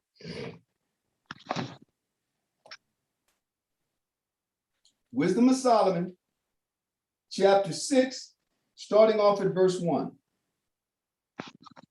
Wisdom of Solomon, chapter 6 and verse 1. Hear therefore, O ye kings, and understand. Learn, ye that be judges of the ends of the earth. Oh, hold on, who is he addressing? Israel ain't in power now. He's talking to the nation. Ye kings, and understand, learn, ye that be judges of the ends of the earth. Let's talk about all the nations in their sovereign kingdoms. And then among them, one will arise as the what? As the preeminent or the dominant one. This one today just happens to be what? It happens to be the European civilization that we know as the Edomites. But before them, it was what? It was the Persians. Before the Greeks and the Romans came, whose was the known world? The Persians. The nations were under him. And before it was his, whose was the known world? The Babylonians. And before the Babylonians, the Assyrians. And before the Assyrians, the Egyptians. And before the Egyptians, the Babylonians. Again, the ancient Babylonian world. Read from verse 1 on down again. Wisdom of Solomon, chapter 6 and verse 1. Hear therefore, O ye kings, and understand. Learn, ye that be judges of the ends of the earth. Give ear, ye that rule the people, and glory in the multitude of nations. That's Esau right now. Never have there been what? A kingdom that was able to coalesce all of the cooperation of the what? Of all the nations of the world in one room, in one assembly called the United Nations. So they all are sovereign in their country, but who has the dominion over them? Who is the supreme? Esau is. The United Nations. Go ahead. He's telling everybody right now, you can't breathe air no more. You got to wear a damn mask. Some of y'all got to wear 2 masks. You got to take this shot. Who's exercising that? He is. He's telling everybody, everybody's business has got to shut down except for the big box stores. He's doing that. No bars, no pubs, no pool halls, no discos, no church. That's him. Read, but how can he do that? Read verse 3, Amayetazah. Well, read verse 2 once more into verse 3. Wisdom of Solomon, chapter 6 and verse 2. Give ear, ye that rule the people, and glory in the multitude of nations. For power is given you of the Lord, and sovereignty from the highest. So he has been made free of foreign rule. He has been given what? Dominion, like we read in the definition of sovereignty or sovereign. He said sovereignty for power is given you of the Lord and sovereignty from the highest. That's what that's their salvation, huh? That's what the Most High just promised us, that we would be free from the hand of our enemies and therefore we could worship him without fear. That's what he told, because why? Because right now we can't do it. You don't want to vaccinate your kids? Go ahead. Go ahead and not vaccinate. Look at what Esau is doing. Look at the threat that we all run. You want to decide, you know what? I'm not sending my children. I can homeschool my children. If we could ever get our house together, the women could start homeschooling and the men can handle and hold down the work. providing for the family like it's supposed to be. But you know what? We can't come together. We won't come together. So now we need Esau's damn schools that's teaching them how to be faggots in kindergarten now. Right? Making them question whether or not they're a boy or a girl when that ain't even on their mind at that age. Ain't nobody thinking about that at preschool. They want their milk and cookies. They want to draw. They want to finger paint. Oh, it's time for the nap. Everybody bring your little mats out. Hell, I remember what it was like years ago, lifetimes ago to be in kindergarten. Nobody thinking about, well, boy, only nigga think about that is Pinocchio. Shit, I'm a boy. So these are the threats that we're under. And the nations what? They're the one, listen, they're all sovereign, and now Esau is imposing his will on them. But that which was given them, the Most High tells us that it was sovereignty from him. Now, why? Because we fell. And I'm going to show it to you, that that's what they're going to lose when we come back into power. Now, as I read that verse again, read verse 3 on down. Now, as a matter of fact, we're going to read to verse 11 because we got to ask. This goes with what we're reading. Matter of fact, I'll tell you what. You're only going to read to verse, for now, to verse 5. When we get to when we get farther on into Romans 11, we will revisit this and we will actually read it again from verses 1, but this time all the way down to verse 11. All right, I'm going to keep everything where it's most pertinent.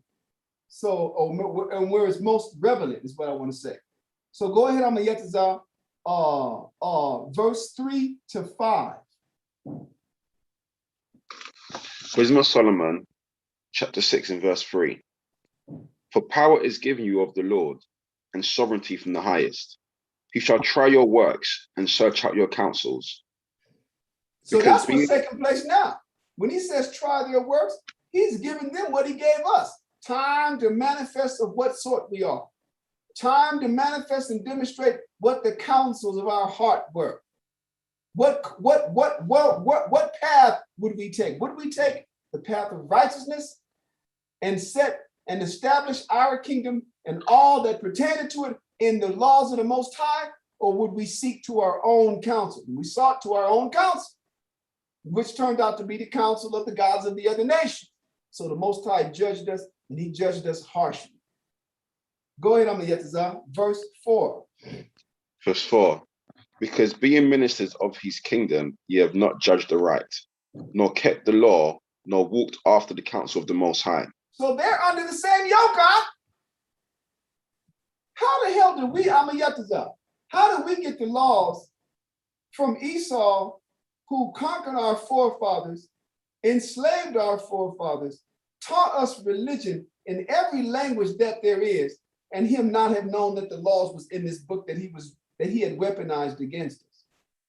Esau took this holy book, weaponized it against us, turning it into a psychological, moral weapon that destroyed us. He had the laws, huh?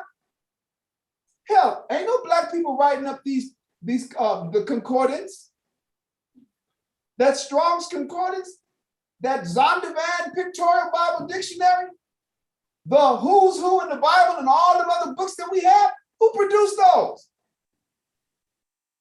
He did. Noah Webster Dictionary, so that you can see what all the words really mean biblically. Not the Merriam-Webster, but the Noah Webster of 1828. That was produced by him specifically to leave with people an understanding of the words of the King James Version Bible. And that's why, go back to sovereign. That's why they always use, all of the examples be biblical. They don't use secular examples. Like when they give you the word in a I mean, you have to go back to sovereign. Look up sovereign again, all right? Okay. To show you the very name, we're gonna look up word after word. Go through this little exercise. Let's measure what this source of information, the Noah Webster Dictionary of 1828 is.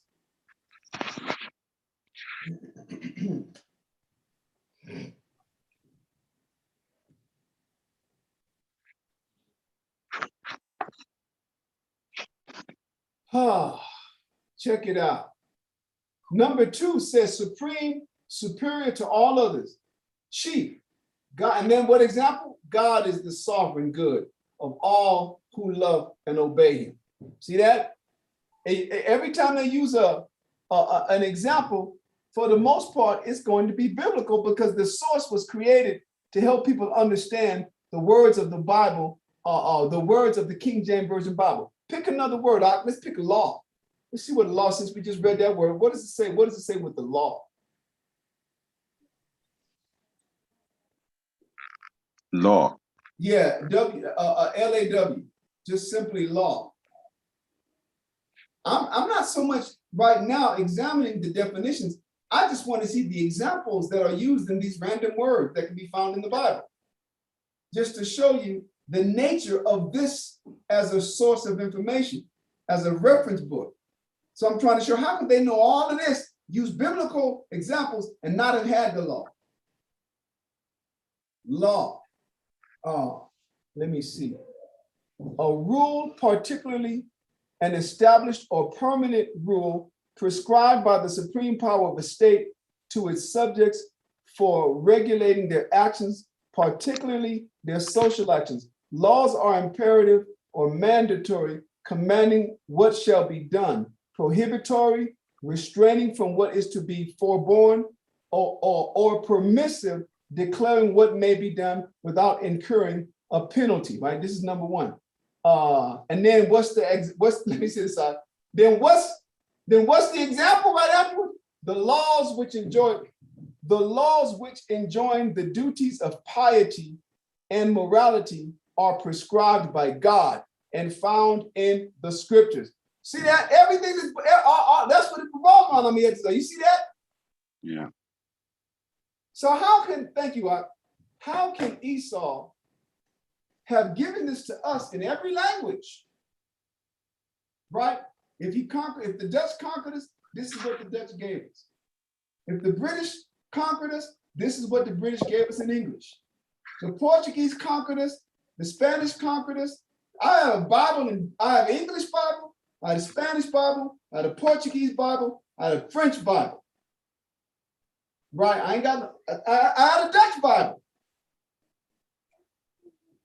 Now, guess what? You can't tell me he didn't know it, because the Most High put him under the yoke of following the law. That's what we're reading. De lunes, ¿de cuál horario? Entre, o sea, ¿qué hora? ¿En la madrugada o a partir de las 5? Ese puto. Well, I'm a Yatazar in real time, brother. We just got put under a curfew again. What? Yep, she's getting the details right now. Oh, that's mad. Effective Monday, starting on Monday. So what, you did new variant? No, what happened is they've been protesting here. What happens is among many other things, let me get back on track, but among many other things, the vaccinations, they're getting a lot of people vaccinated, but they're only vaccinating people with the vaccines that have come in by way of donations. So Mexico donated some. Guatemala made a purchase from the Russians, and no one knew what happened to that one, but then they went and donated some more. Spain just donated. Spain was like supposed to donate up to 1.5 million doses, right? And so because of the corruption that's taken place and all of the money that's supposed to go to the health crisis right now is disappearing, and the nations are Guatemala is having to receive its vaccinations as donations. Stupid motherfuckers don't know that's the best thing in the world, that they can't get the vaccine, that the people are so corrupt that they're taking it and selling it to the rich people for exorbitant prices, right? They don't know. That's the best thing in the world that can happen to us down here, to not get it. So they're out there protesting.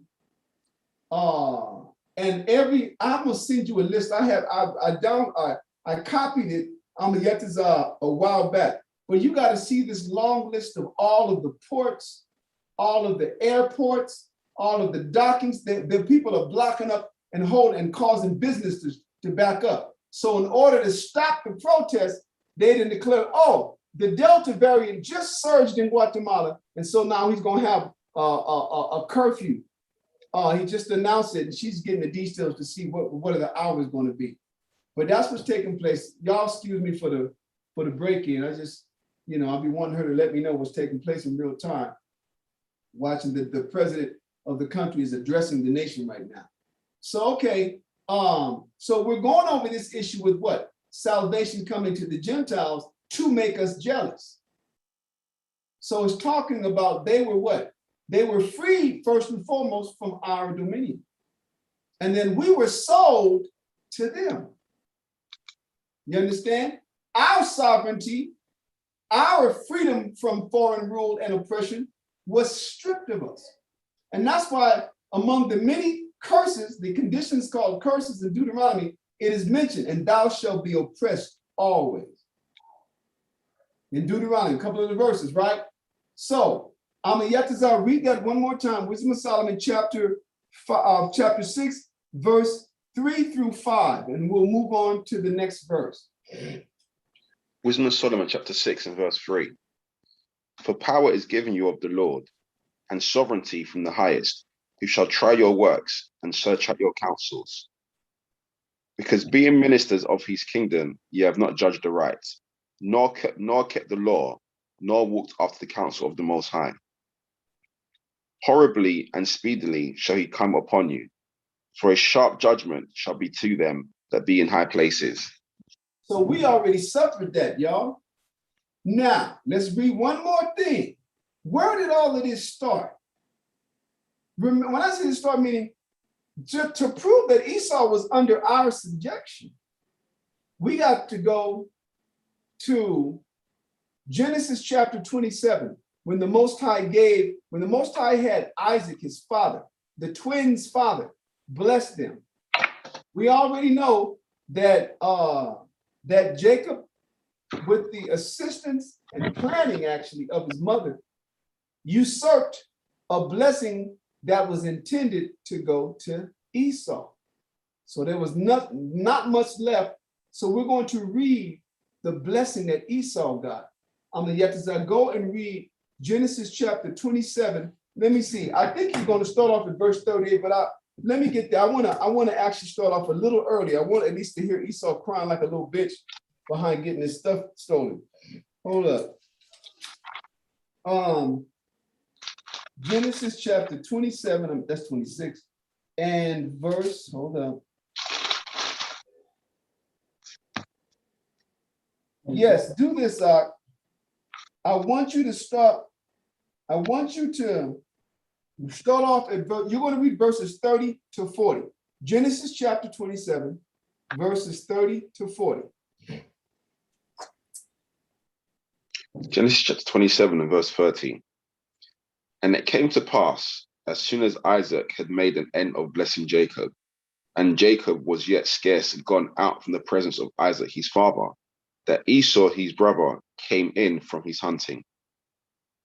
And he also had made savory meat, and brought it unto his father, and said unto his father, Let my father arise, and eat of his son's venison, that thy soul may bless me. Yeah, he's just happy now. I'm about to get, I'm gonna be a made man. Go ahead. Verse 32. And Isaac his father said unto him, Who art thou? And he said, I am thy son, thy firstborn Esau.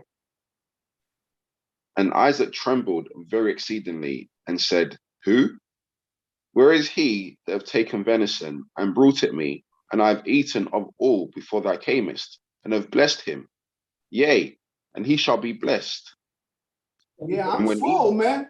I done ate, I'm full. I ain't got another square inch, not even for nothing to drink.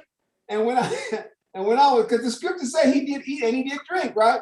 And then he blessed Jacob. So he ain't got nothing, not even space. He ain't got space in the stomach, let alone another blessing. Go ahead. Verse 34.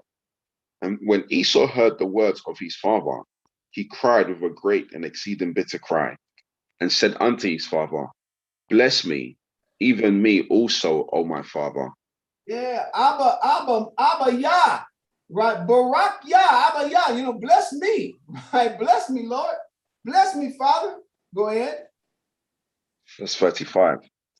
And he said, thy brother came with subtlety and have taken away thy blessing. And he said, is not he rightly named Jacob? For he hath supplanted me these 2 times. He took away my birthright, and behold, now he hath taken away my blessing. And he said, hast thou not reserved a blessing for me? Yeah, you didn't save something? To reserve means to say you didn't say nothing to say you gave him everything, Daddy. Go ahead. Verse 37. And Isaac answered and said unto Esau, behold, I have made him thy lord, and all his brethren have I given to him for servants. Now stop. Although we never realized that blessing to the fullest, it's still a blessing. Now this is proof that what? When we fell, all the nations got released from us. Remember, he said, I have made his brother. Who is he talking about? Jacob. Jacob was not like Isaac himself. Isaac had a bunch of Isaac had 7 biological brothers that were dismissed. He had the one that was born before him, Ishmael, right? Born to Abraham by Hagar the Egyptian. Then he had 6 other brothers mentioned in Genesis chapter 25, verses 1 through 5. Born to Abraham by Keturah, his wife after Sarah died. They also were dismissed. So yes, if you say that about Isaac, it's understood he did have other biological brothers. But Jacob, there was nobody but Esau. So why did it say, I have made, listen, this is cold. I have made him thy Lord, meaning you, your master, and all his brethren have I given to him for serving. That means all of mankind, Doc. Talking about the brotherhood of mankind, the fraternity of the human race. See that? They're all ours, Doc. And listen, that's another lesson. All throughout the Psalms, what did the Most High in the Spirit tell David? Ask of me, and I will give thee the heathen for an inheritance. Yeah. He said, they're yours. Just ask me. So when we fail, this is what they were released from, but temporarily. It said only to provoke us to jealousy. So now, and that's why, what does it say in the book of Ecclesiastes in the Bible? I have seen servants upon horses and princes walking the earth as servants. Talking about, that's the book, that's the movie before it came out with Eddie Murphy, Trading Places. We're the princes walking down the servants. You got the servant, what? In the seat of authority. That's what the horse represents. So this is proof that the nations, they were all ours. Read on down, Yetazah. Genesis chapter 27 and verse 37 from the top.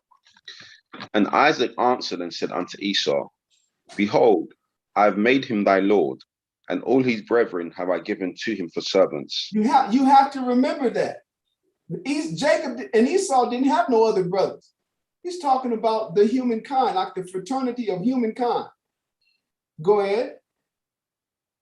And with corn and wine have I sustained him. And what shall I do now unto thee, my son?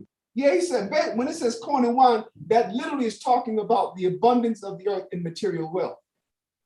I done gave him all the people and all of earth. What's left? What can I do for you, son? That's what he's saying. Go ahead.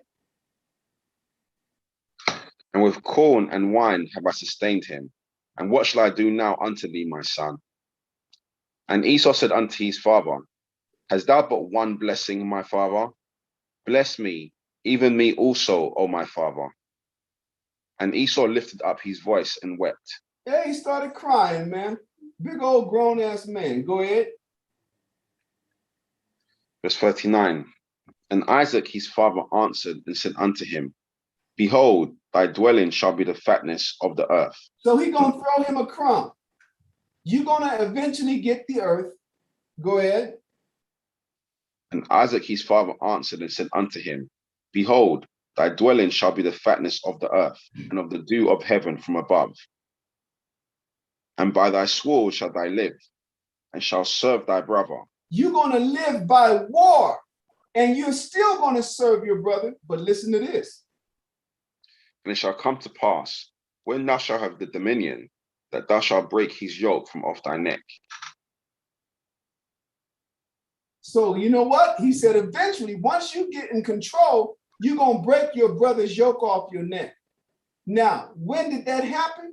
Specifically to who's being blessed, Esau? That happened in the 3rd century BC when Alexander finally defeated the Persians. When did he get the dominion?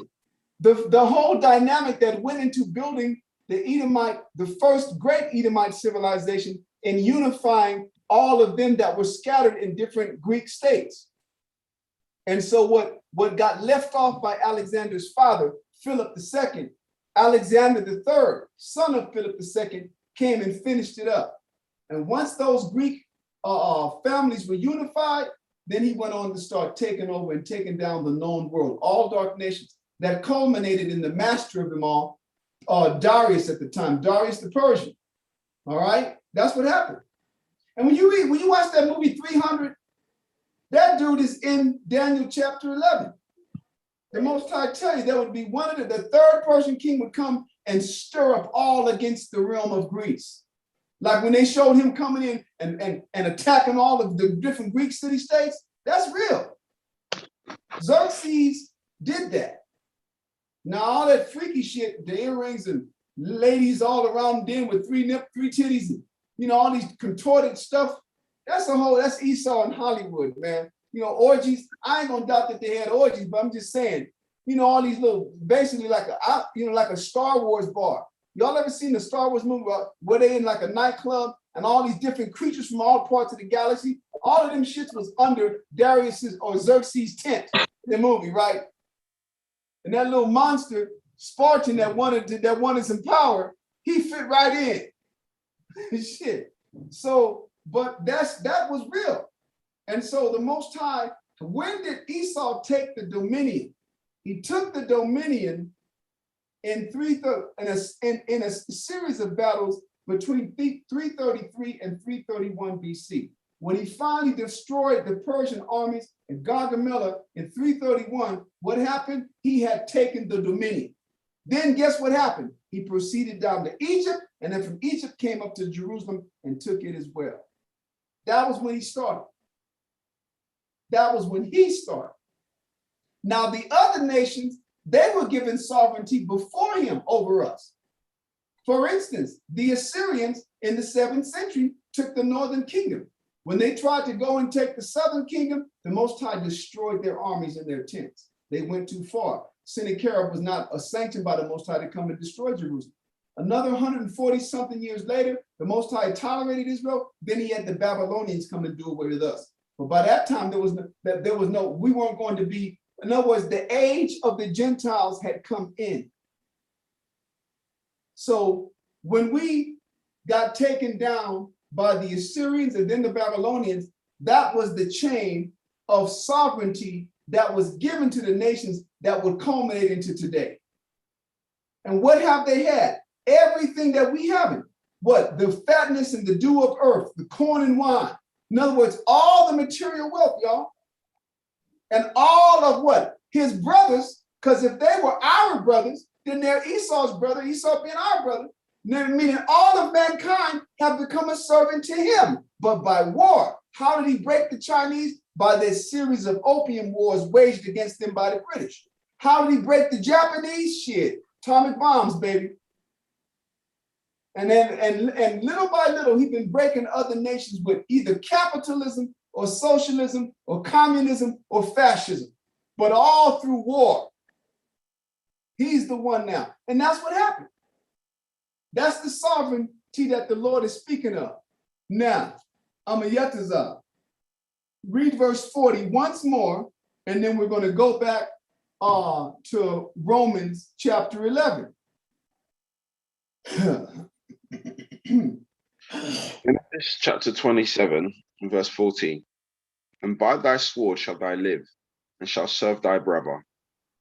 And it shall come to pass, when thou shalt have the dominion, that thou shalt break his yoke from off thy neck. Right, and there you have it. So that was the chain of events. It's with respect to Esau, it started with the rise of the Greek kingdom, converting itself into the Greek Empire upon defeating the Persian armies. All right.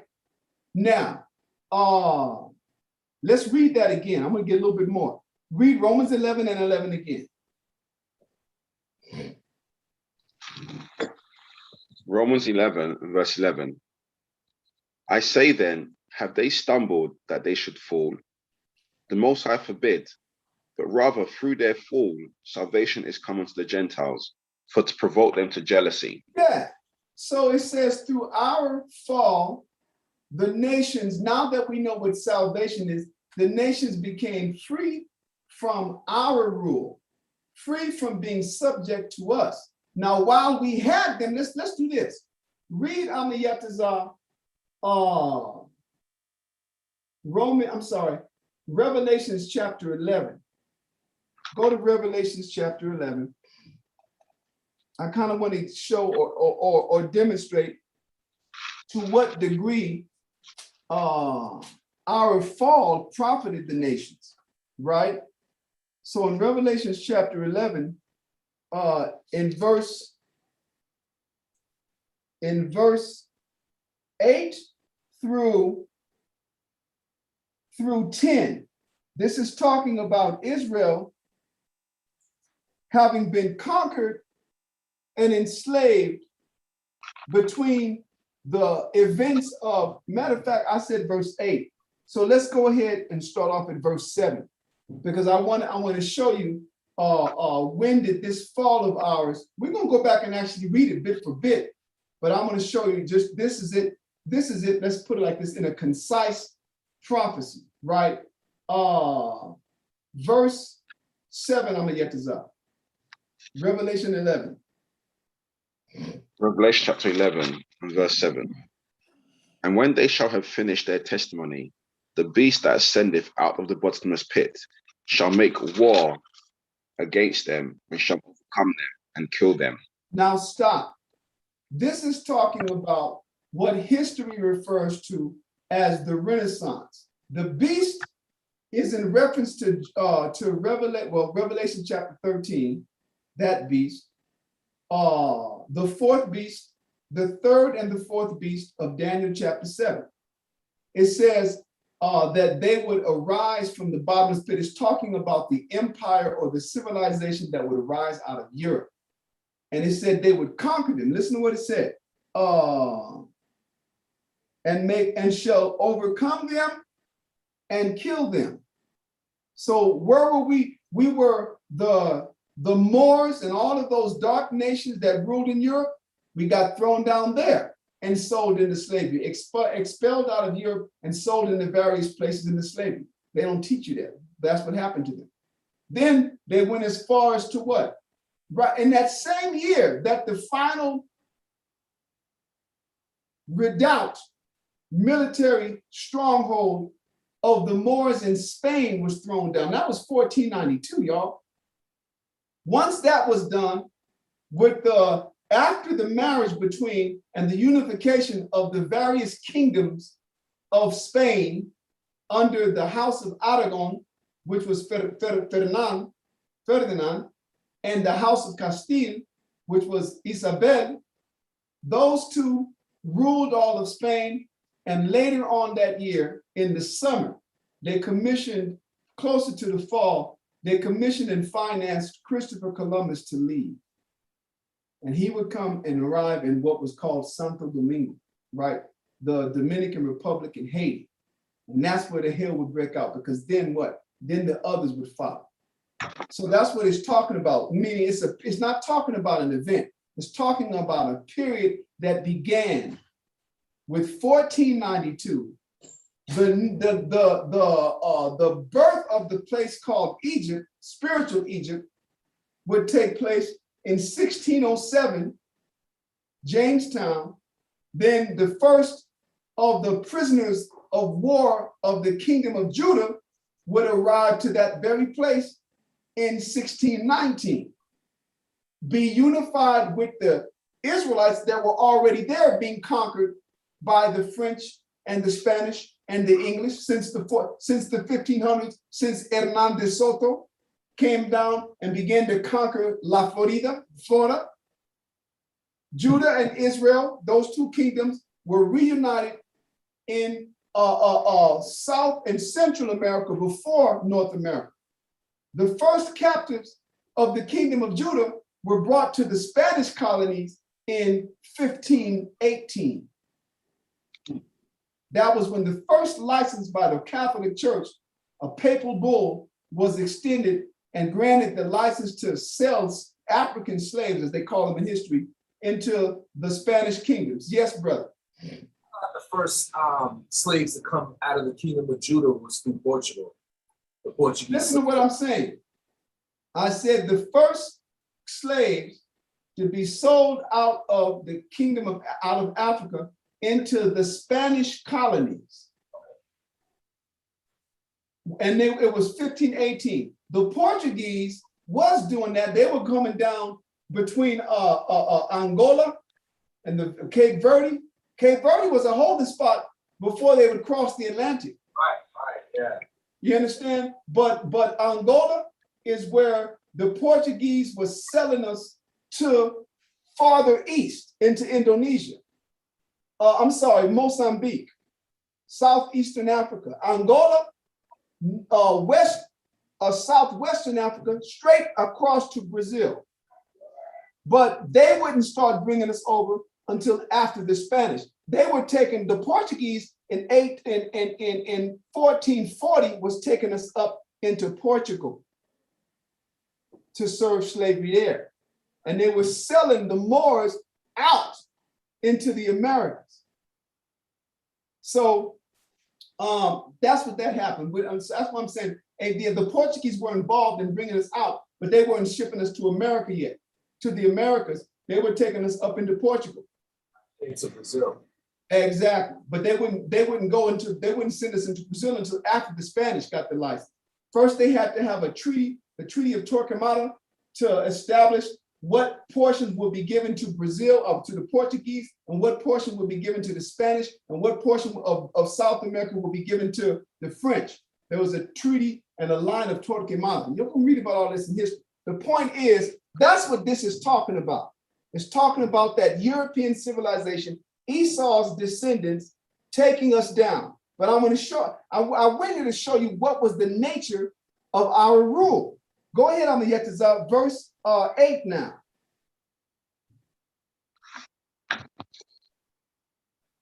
First, in Revelation chapter 13 and verse 8.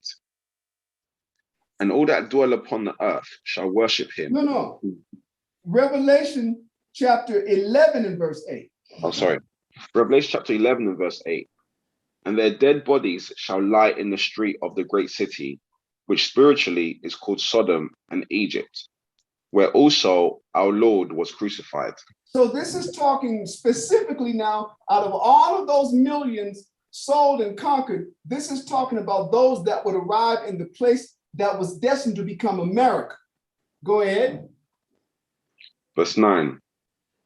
And they of the people and kindreds and tongues and nations shall see their dead bodies 3 days and a half, and shall not suffer their dead bodies to be put in graves. Remember, it's talking about the two witnesses early on. Verse 3 or 4, speaking of the two, and I will give power to my two witnesses. The two witnesses are the kingdom of Israel and the kingdom of Judah.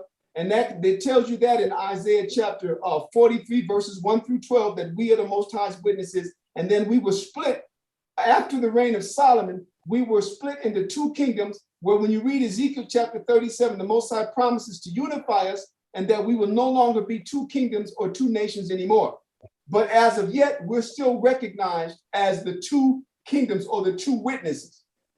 It's not talking about two people. It's talking about millions of people that come from a nation divided into two kingdoms who were considered the Most High's witnesses. Go ahead, Amayetazar. Verse 9 from the top. And they of the people and kindreds and tongues and nations shall see their dead bodies 3 days and a half, and shall not suffer their dead bodies to be put in graves. Go ahead. And they that dwell upon the earth shall rejoice over them and make merry, and shall send gifts one to another. This is talking about the triangle trade that was taking place between the Americas, Europe, and the continent of Africa. But it's giving us this sight, the view from what? From the specific place of spiritual Egypt, which is America. But it was happening from all of the places in the Western Hemisphere. Every place that was conquered, this was the dynamic. And the gifts that was talking about, it was talking about all the other merchandise that was being sold and exchanged for us. Go ahead, Amayetazar. Verse 10 again. 10 from the top. And they that dwell upon the earth shall rejoice over them and make merry, and shall send gifts one to another, because these two prophets tormented them that dwelt on the earth. So that's what I was getting to. Those two prophets, Judah and Israel, when we had the rule, we held it down. And that is what the nations were freed from. Remember, sovereignty, right? Deliverance from foreign rule. And it's telling you that we tormented the nations when we had it. And so now their time had come to rejoice over us. It was an undoing of our own hands, you know, the evil and the idolatry and the child sacrifice, all those horrible things that our forefathers participated in and continue to participate in today, with the abortion and all of the homosexuality and all of the religion and all of the Uncle Tom politicking. Amayetazar, that was it for that, okay? I just wanted to make that point. So now, let's do this. Like I said, we're not going to skim over this thing with the Gentiles, because people think that meant the salvation of Christ came to the Gentiles, but it did not. It's talking about, when we're reading it, they were freed from our rule. Just like Abraham, the Most High, it's just like Isaac, Isaac blessed his son Jacob and then Esau, and told Esau that he would what? He would be under the dominion of his brother until he got his own dominion. Then he would break his brother's yoke from off his neck. Okay, Amayetazar. So let's go back to Romans 11 and 11 once more. We got a little bit more.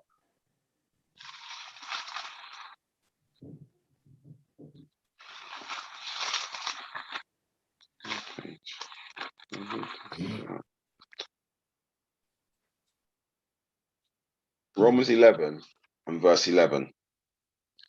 I say then, have they stumbled that they should fall?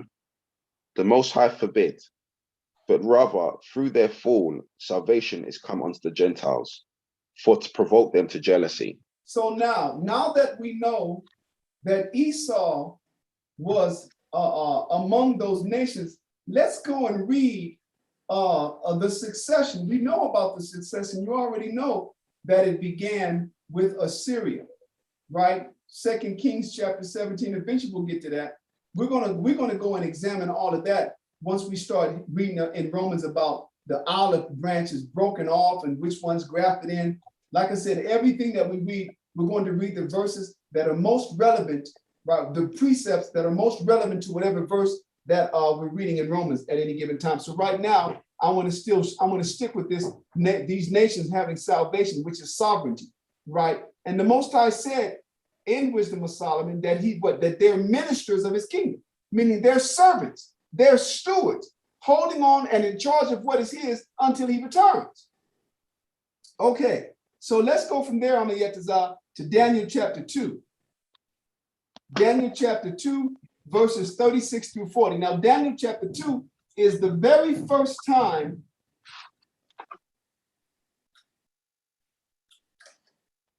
that it is revealed to us by way of a dream to the Babylonian king that there was going to be a succession of kingdoms. And I'll show you that the succession of this kingdoms is referred to as the time of the Gentiles, meaning it's their time. Israel has completely and thoroughly been unseated, has been completely and thoroughly dethroned and scattered among these very nations. So we'll go to Daniel chapter 2 and only verses 36 through 40, Amiyatazar. Daniel chapter 6 and verse 36. This is the dream, and we will tell the interpretation thereof before the king. In other words, you guys, when you read this chapter, the Babylonian king Nebuchadnezzar had a vision and couldn't understand what it was talking about.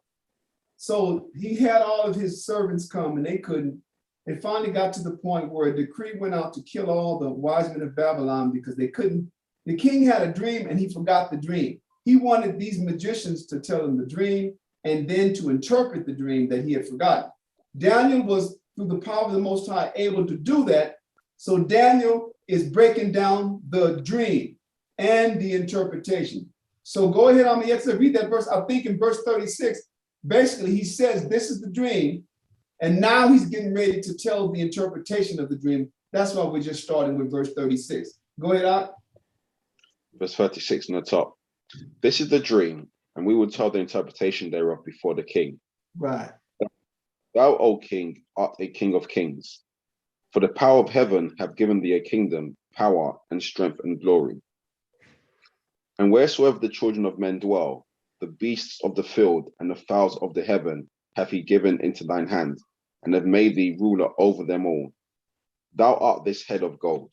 So what the king saw was that a vision, a dream where there was a big statue, and the statue had a head of gold, it had a breast and arms of silver, it had a belly and thigh of brass, and then it had legs of iron, and then feet mixed with partly iron and part miry clay. So he's saying, you represent that king of the head. That's the Babylonian Empire. Go ahead, Amiyatazar. Verse 39. And after thee shall arise another kingdom inferior to thee, and another third kingdom of brass, which shall bear rule over all the earth. So that's talking about the Persian, and then after the Persian and Mede, then the Greeks. Go ahead. And the fourth kingdom shall be strong as iron, for as much as iron breaketh in pieces and subdueth all things. And as iron that breaketh all these, shall it break in pieces and bruise. Right. Now, this is talking about what? This is talking about the Romans. So this is what the dream was. Then the Most High, 2 years later, gave Daniel the same message in a different dream. And that dream was Daniel chapter 7, about the four great beasts. And that the four beasts was what? The Babylonians. It was shown to Daniel as a lion with eagle's wings.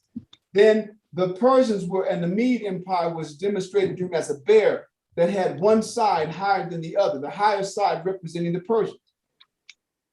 Then he saw a Greek, he saw a leopard that had 4 heads and 4 wings on its back. That was symbolic of the Greek Empire. And then he saw another beast that he could only describe as terrible and all the different the aspects of it, but he didn't know what it was.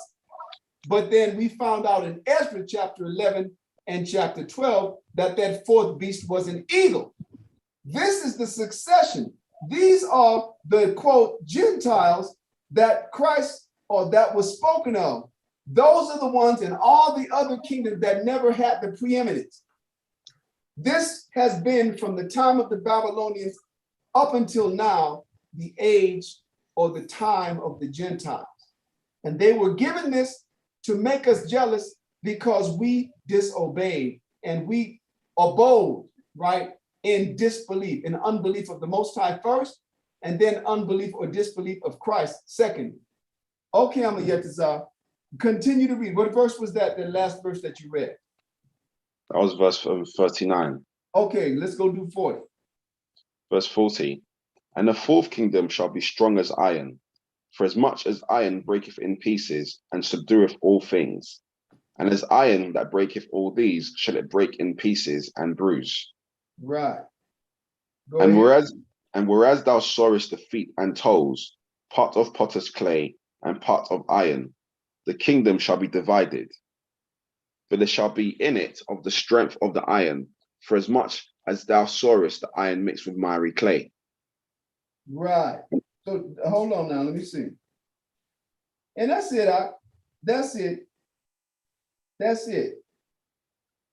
I'll tell you what, go ahead. You can actually read on down to verse 45, all right? To the end of 45. Okay. Verse 42. And as the toes of the feet were part of iron and part of clay, so the kingdom shall be partly strong and partly broken. And whereas thou sawest iron mixed with miry clay, they shall mingle themselves with the seed of men, but they shall not cleave one to another, even as iron is not mixed with clay. And in the days of these kings shall the power of heaven set up a kingdom which shall never be destroyed, and the kingdom shall not be left to other people, but it shall break in pieces and consume all these kingdoms, and it shall stand forever. So this is talking about at the end of the rule of these nations, the kingdom that would be set up. Now, this is a little bit, but when you go to Daniel chapter 7, which is the same message, but with a little more detail, yes, What does it mean by they shall mingle themselves with the seed of man? that's talking about all the other nations. See, what happened is Esau be teaching people that this is some aliens, not aliens, some angel, fallen angels. This ain't talking about no fallen angels. This is talking about this specific seed. Remember, let's go through that. That's a good question, because it's something that trips up these religious folks. Each of these nations were a specific seed. So the head of gold represented the Babylonian Empire, of the seed of Cush, of the seed of Ham, of the seed of Noah, of the seed of Adam. In other words, they all could be traced back. Adam and Noah was the last survivor descendant of the nation, the kingdom of Adam. And Adam and Noah bore 3 sons, Shem, Ham, and Japheth. Ham bore a few sons, among whom was who? Cush, right? I'm sorry, Ham, I said, right? Noah, Ham, Cush. Cush bore Nimrod, and Nimrod set up the Babylonian kingdom. You had ancient Babylon, then you have Neo-Babylon. We're reading right now, Nebuchadnezzar is Neo-Babylon. We are in modern Babylon, or Babylon the Great, and that's a different seed. Hold on. So the royal seed, so to speak, during the time of the Babylonians were all Babylonians. Everyone else was subjects, and these were the first-class citizens. Then when the Persians came, the Persians' kingdom consisted of all nations, but who was the royal with privileged seed? It was the Persians and the Medes. The Persians were of Shem. The Medes were of Japheth. Those are 2 different seeds. They conquered the world, the known world. Then the Greeks came and conquered the Persians. That was a specific seed of Esau. The Romans were the seed of Esau as well. They're the ones who went, and I'm going to show you what it means when it says he shall mingle with the seed of men. Every place where they went, let's talk about the conquest of America. Let's talk about Mexico first. Let's talk about Santo Domingo. How many troops did Cristobal Colon, how many troops did he take? He didn't take a whole lot of troops. With a handful of troops and a couple of weapons and some attack dogs, they tore up Santo Domingo and raped the women and started having babies, man. They did the same in Tenochtitlan, which would become Mexico City. Everywhere they went, who were the men? There wasn't no women coming over until the place was conquered and lands were lotted out and the people were colonized. So how did all of these Edomite soldiers procreate and begin to set up and establish quote Europe extended outside of the borders of Europe by raping the women? That's what it means. And he did the same in Africa, and he did the same in India, and he did the same in China, and he did the same in Japan, and he did the same, you know what I'm saying? All everywhere he went. Esau conquered, reduced the men down to few numbers where only they could have slaves, and they began to what? Plant their seed among the women. That's why you got so many light-skinned looking Native Americans. The Native Americans used to be as darker than me. They were the color, they were the dark, they were the shade, the hue, the chocolate of Amayataza Dawiyad Mawana. They were dark. Of course, we had ones that were caramel and more coffee color, but they were dark. You can see all the photos, dark as can be. Apache's dark. Comanche's dark. Utes, all the people, California, every dark as can be. But Esau slaughtered them. Esau slaughtered everybody. And the survivors he would take for women, and they would bear his seed. And that's in Matthew chapter 13. That's what it talks about, the sower, let me see. Yeah, the wheat and the tare, the parable of the wheat and the tares. It says, the devil, how come some of these, did you not plant the good seed? How come we see here tares? And what does it say? It says the devil hath done this. And it says an enemy have done this. But then when he breaks it down, it says the enemy who did this is the devil. The devil is talking about the Edomite civilization. That's not talking about any old body. But now the same dynamic did happen in other parts of the world, like where we are in Asia, where we are all throughout Africa. We began to commingle there as well.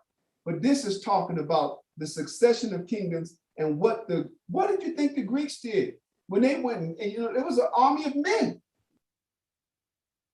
It was armies of men that was killing men, taking other men prisoners for slaves. Others would actually join Alexander's army. We joined Alexander's army. Tells you that to Josephus. We joined the Roman army. Tells you that to Josephus. But as they went on, they would what? Men of men, huh? Men of war, men of soldiers of fortune, they're going to get gold, money, and ass. That's the reality of it. So that's what it's talking about.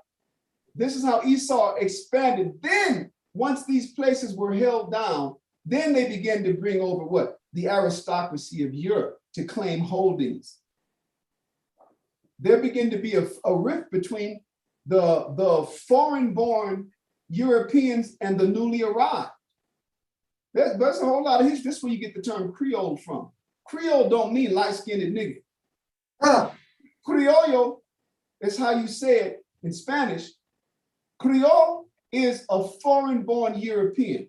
The Brits that were being born in India after they conquered those people were called Creoles.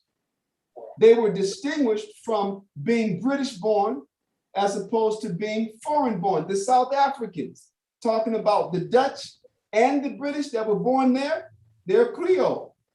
The ones that were born in Japan from when the Dutch began to go into the Japan, everywhere they went, they are the Creoles. Niggas that was born, some of them had Edomite fathers, some of them had Israelite fathers and Edomite mothers, but they think it means the lighter ones. It ain't mean that shit. It's the seed of, they were having wars among themselves over the holdings and their position. And how come they would come over here and exert favor and try to get more of our stuff? They were monopolizing business. That most people, they don't know the history. And so there was a clash between Europeans. They were called European if they were newly arrived. If they had been here and they were the descendants of the people who actually participated in the conquest, they were called Creole or Criollo. That's all. And so that many of those Creoles, that is the result of Esau mingling himself with the seed of man. When it says man, it's talking about mankind, the other nations. That's all. It ain't talking about Esau be talking about, see the fallen angels with the seed of man. Shut the fuck up. Y'all don't know what you're talking about. See in y'all's book. Always trying to make something about a rebellion in heaven that never took place. Greek mythology. Yeah, man. Okay, go to Amiyatazah. We got that, right? That was the end of that.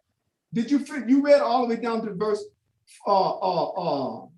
did you get to read verse 45, Amiyatazah? I think I stopped you at verse 44. Yeah. Go ahead and read verse 45. For as much as thou sawest that the stone was cut out of the mountain without hands, and that it brake in pieces the iron, the brass, the clay, the silver, and the gold, the great power have made known to the king what shall come to pass hereafter. And the dream is certain, and the interpretation thereof sure. Right, he said, this is what's going to go down.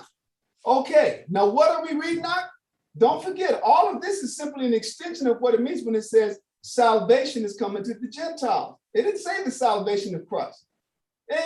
And that's a specific thing, the salvation of Christ. But the salvation coming to the Gentiles to provoke Israel to jealousy, that's talking about being brought out from under the yoke of Israel. Out from under what? Being tribute and being subjects to being sovereign. We're subjects, and Esau and all the other nations are sovereign now. All right, Yesterday we gotta get a little bit more. We'll do one more. Go to Daniel chapter 4.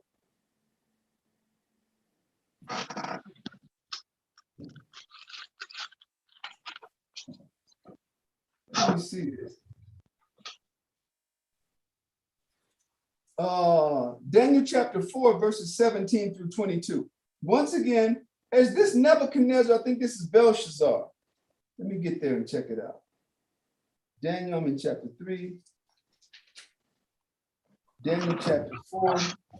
Yeah, this is Nebuchadnezzar. And this is where the Most High, had warned Nebuchadnezzar about his pride, and that if he didn't cease from his arrogance and give glory to the Most High, that he would, basically turn him into a beast for so many years. But this declaration is what we want to read. It's between verses 17 and 22. So go ahead and read that, Amiyatazah, Daniel chapter 4. Daniel chapter 4, verse 17. This matter is by the decree of the watchers, and the demand by the word of the holy ones, to the intent that the living may know that the Most High ruleth in the kingdom of men, and giveth it to whomsoever he will, and setteth up over it the basest of men. So this is Daniel in the process of breaking down this vision that the king had. The king had the vision, and he remembered it. So all Daniel had to do in this occasion was simply break down the dream. And he's letting them know the Most High ruled in the kingdom of men, but he set up who he want over it. This is what salvation to the Gentiles looked like, or how it manifested itself. And this is what Paul is making reference to. He's talking about how Israel lost the kingdom. That's why it said through their fall. So you have to go back and read all of the accounts that you can on Israel's descent, because it was a gradual descent that began in the 7th century with the what? With the Assyrian Empire taking away the northern kingdom. Then 140 some years later, then he would take away, the Most High would use the Babylonians to destroy the city with his name on it, Jerusalem. Destroy the temple and kill everybody, and all the survivors were taken exiles into Babylon. Then after so many decades, those who would go back were allowed to go back and began the rebuilding process during the time of the Persians. And then while the Persians ruled, the Greeks came and conquered them, and now Jerusalem became theirs. And then the Romans, their cousins, began to have wars among them, the Greeks, and take and seize territories through war, and others through annexation. That's how this went down. That's how sovereignty and independence and rule free from foreign rule was given to the nations that we lost. It's history. Go ahead, Amiyetazar, read on down. That was verse what? 17? 17, yeah, verse 18. Go ahead. This dream I, King Nebuchadnezzar, have seen. Now thou, O Belteshazzar, declare the interpretation thereof. For as much as all the wise men of my kingdom are not able to make known unto me the interpretation, but thou art able, for the spirit of the holy gods is in thee. So now this is the king telling Daniel the dream. Now he said, Daniel, I know you could break it down because the gods are in you. Go ahead. Verse 19. Then Daniel, whose name was Belteshazzar, was astonished for 1 hour, and his thoughts troubled him. The king spake and said, Belteshazzar, let not the dream or the interpretation thereof trouble thee. Belteshazzar answered and said, My lord, the dream be to them that hate thee, and the interpretation thereof to thine enemies. The Right, tree that thou he's saying this dream is not good for you. He said, this is the dream that only your enemies desire that happened to you. But he was like, Daniel, don't worry about it, man. Just drop it on me. Go ahead. Verse 20. The tree that thou sawest, which grew and was strong, whose height reached unto the heaven, and the sight thereof to all the earth, whose leaves were fair, and the fruit thereof much, and in it was meat for all, under which the beasts of the field dwelt, and upon whose branches the fowls of the heaven had their habitation. Go ahead. It is thou, O king, that art grown and become strong. For thy greatness is grown and reacheth unto heaven, and thy dominion to the end of the earth. Now, why did I want us to read from 17 to that? Just so that you can see the consistency where the Most High had Daniel tell the king in chapter 2, thou art this head of gold. Well, this is consistent with it. He's saying you're still in the power. But then there's a succession of verses that we're going to go through, right? Where the Most High prophesied that he would eventually set Cyrus up, and Cyrus of the Persians would be his servant. This is when the Babylon, in other words, let me say this out. So in Romans chapter 11,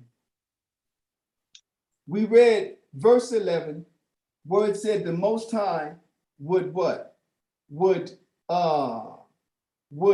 provoke us to jealousy with those that are not a nation. I want you to go back to Romans chapter 11 because we're going to finish it up for this evening in a couple of minutes. I just want to establish what we're going to go over next week. In Romans chapter 11, I want you, Amiyetazar, to read verse 11 again and then verse 25. Okay. Romans chapter 11 and verse 11. I say then, have they stumbled that they should fall? The Most High forbid, but rather through their fall, salvation is come unto the Gentiles, for to provoke them to jealousy. Now, that's telling us, but would this be forever? That's why, anyway, go ahead, Amiyetazar. Now read verse 25. Verse 25. For I would not, brethren, that you should be ignorant of this mystery, lest you should be wise in your own conceits, that blindness in part is happened to Israel, unto the fullness of the Gentiles be come in. The Most High said, I'm only making them blind until the Gentiles. When it says the fullness of the Gentiles, that means until their predetermined time is up. You understand that? There in verse 11, it lets you know we were blinded. It lets you know why, to provoke us to jealousy. But verse 25 lets us know that that time that the Gentiles were given, that's called salvation, is predetermined. And Christ even, listen, Christ, go to Luke chapter what, 20? Let me see, is it 20 or 21? Let's start with Luke chapter 21.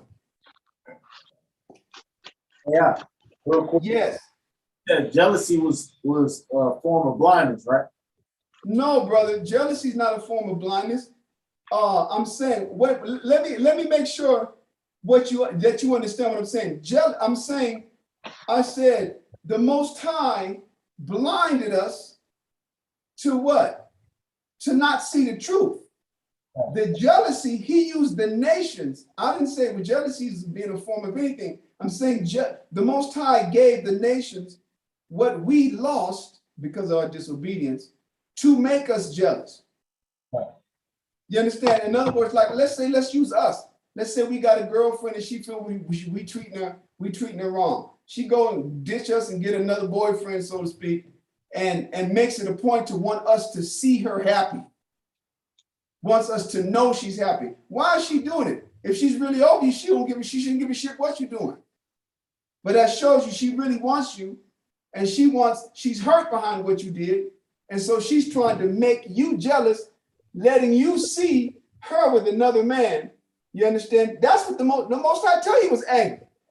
We just read it in Deuteronomy 32. He said, I saw the provoking of my sons and daughters, and I abhorred them. So I'm going to make them jealous. You made me jealous. You provoked me to anger. I'm going to make you jealous and provoke you to anger.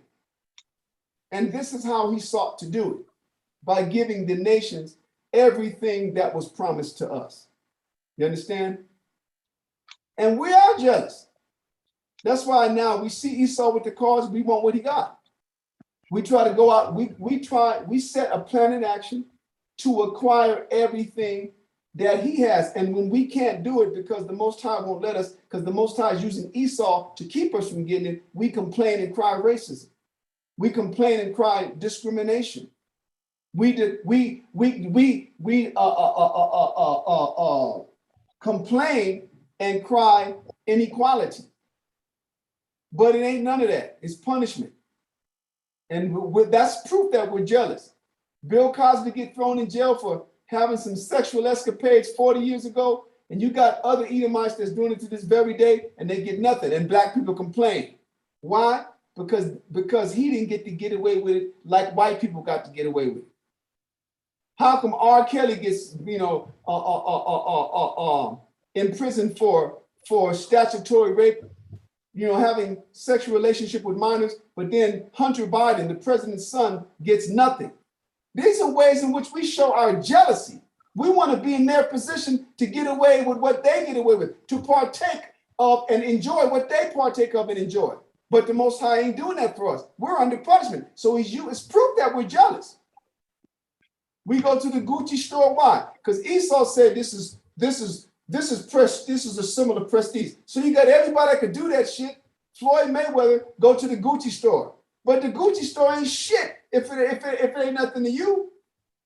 Like, to me, it's just a bag with a bunch of G's and C's on it. It looked like fucking Felix the Cat's bag. That's what it looked like to me. I don't know if y'all know what Felix the, I'm gonna get this out. We gotta do this out. Yeah. Gotta do this for the young brothers, right? So y'all, you know what was coming down here. I said, no.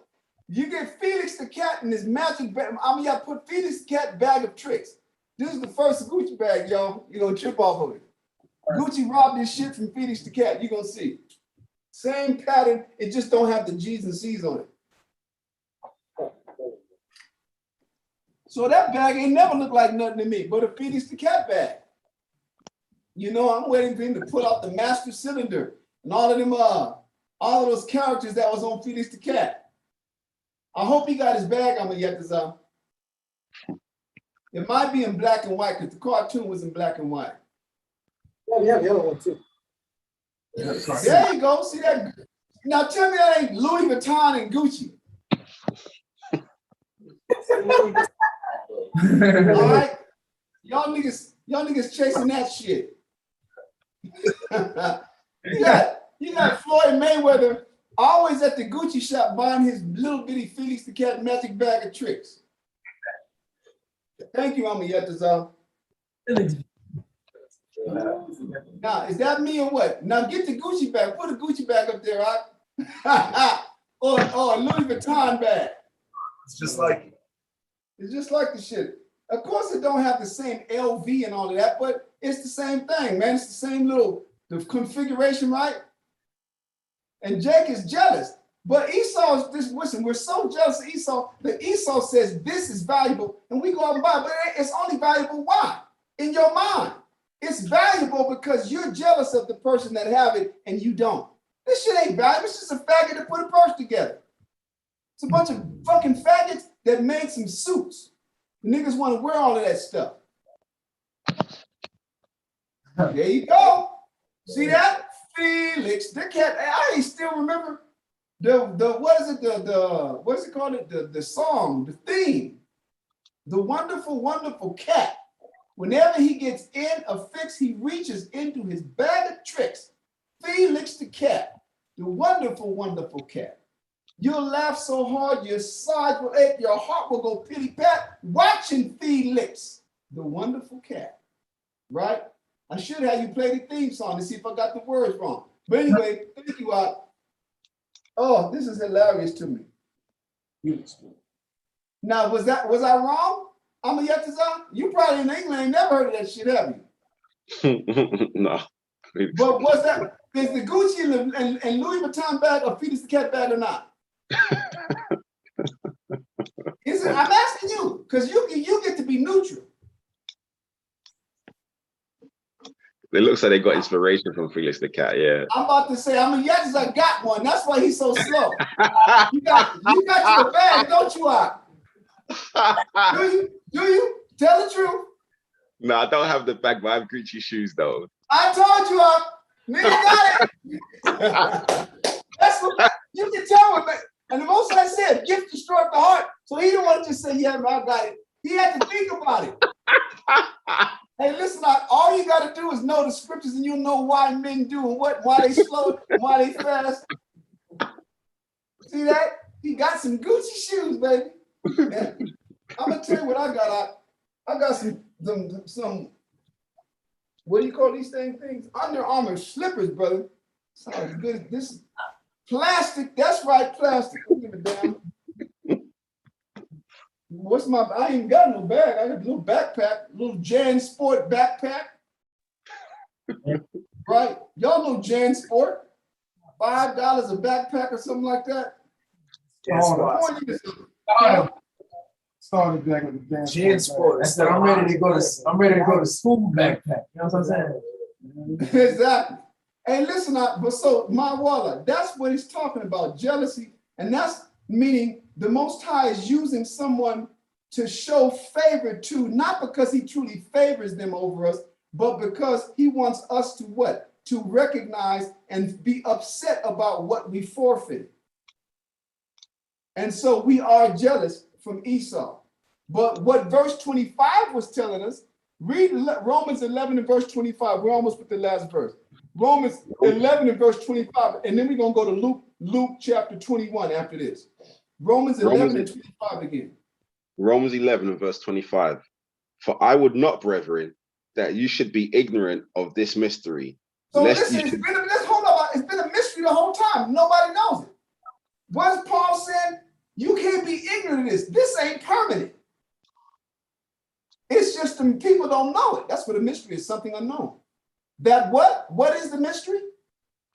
For I would not, brethren, that you should be ignorant of this mystery, lest you should be wise in your own conceits, that blindness in part is happened to Israel, unto the fullness of the Gentiles be come in. So that means we're only going to be blind until the time of the Gentiles is up. And how do we know their time is up? Because we're no longer blind. We're awake. We're breaking this book down. We know how to prove Esau and everybody else wrong using it, not all the other sources that everybody like to read. Well, and the so-and-so in Isaac Asimov's commentary, the hell with Isaac Asimov. Isaac Asimov was a futurist and transhumanist, man. He's on the same, along with what's the cat? Elon Musk, Ray Kurzweil, all these cats was all into the humans merging with technology. This nigga writing a commentary on the book of Isaiah. Hell, you know about Isaiah. So let's go to Luke chapter 21.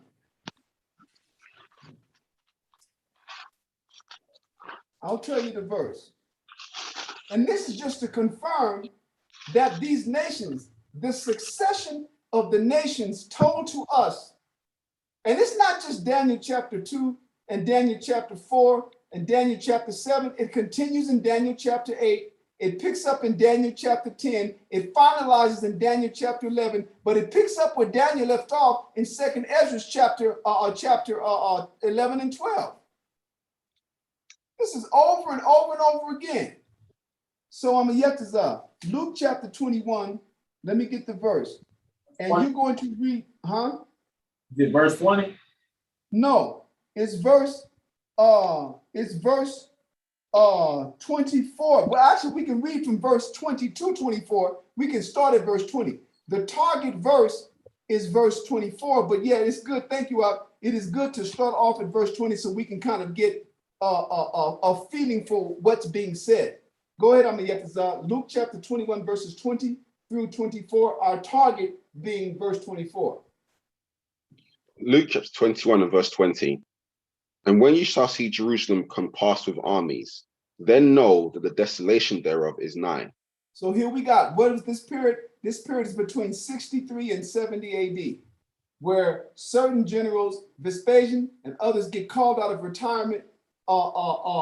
Titus gets sent down. I forgot which legions there were, 9th, 15th, and something. There were like 3 legions, 3 or 4 legions got sent to Jerusalem because of a revolt that took place because of 2 things: another tax that was levied on us, and then Nero putting Zeus in the temple.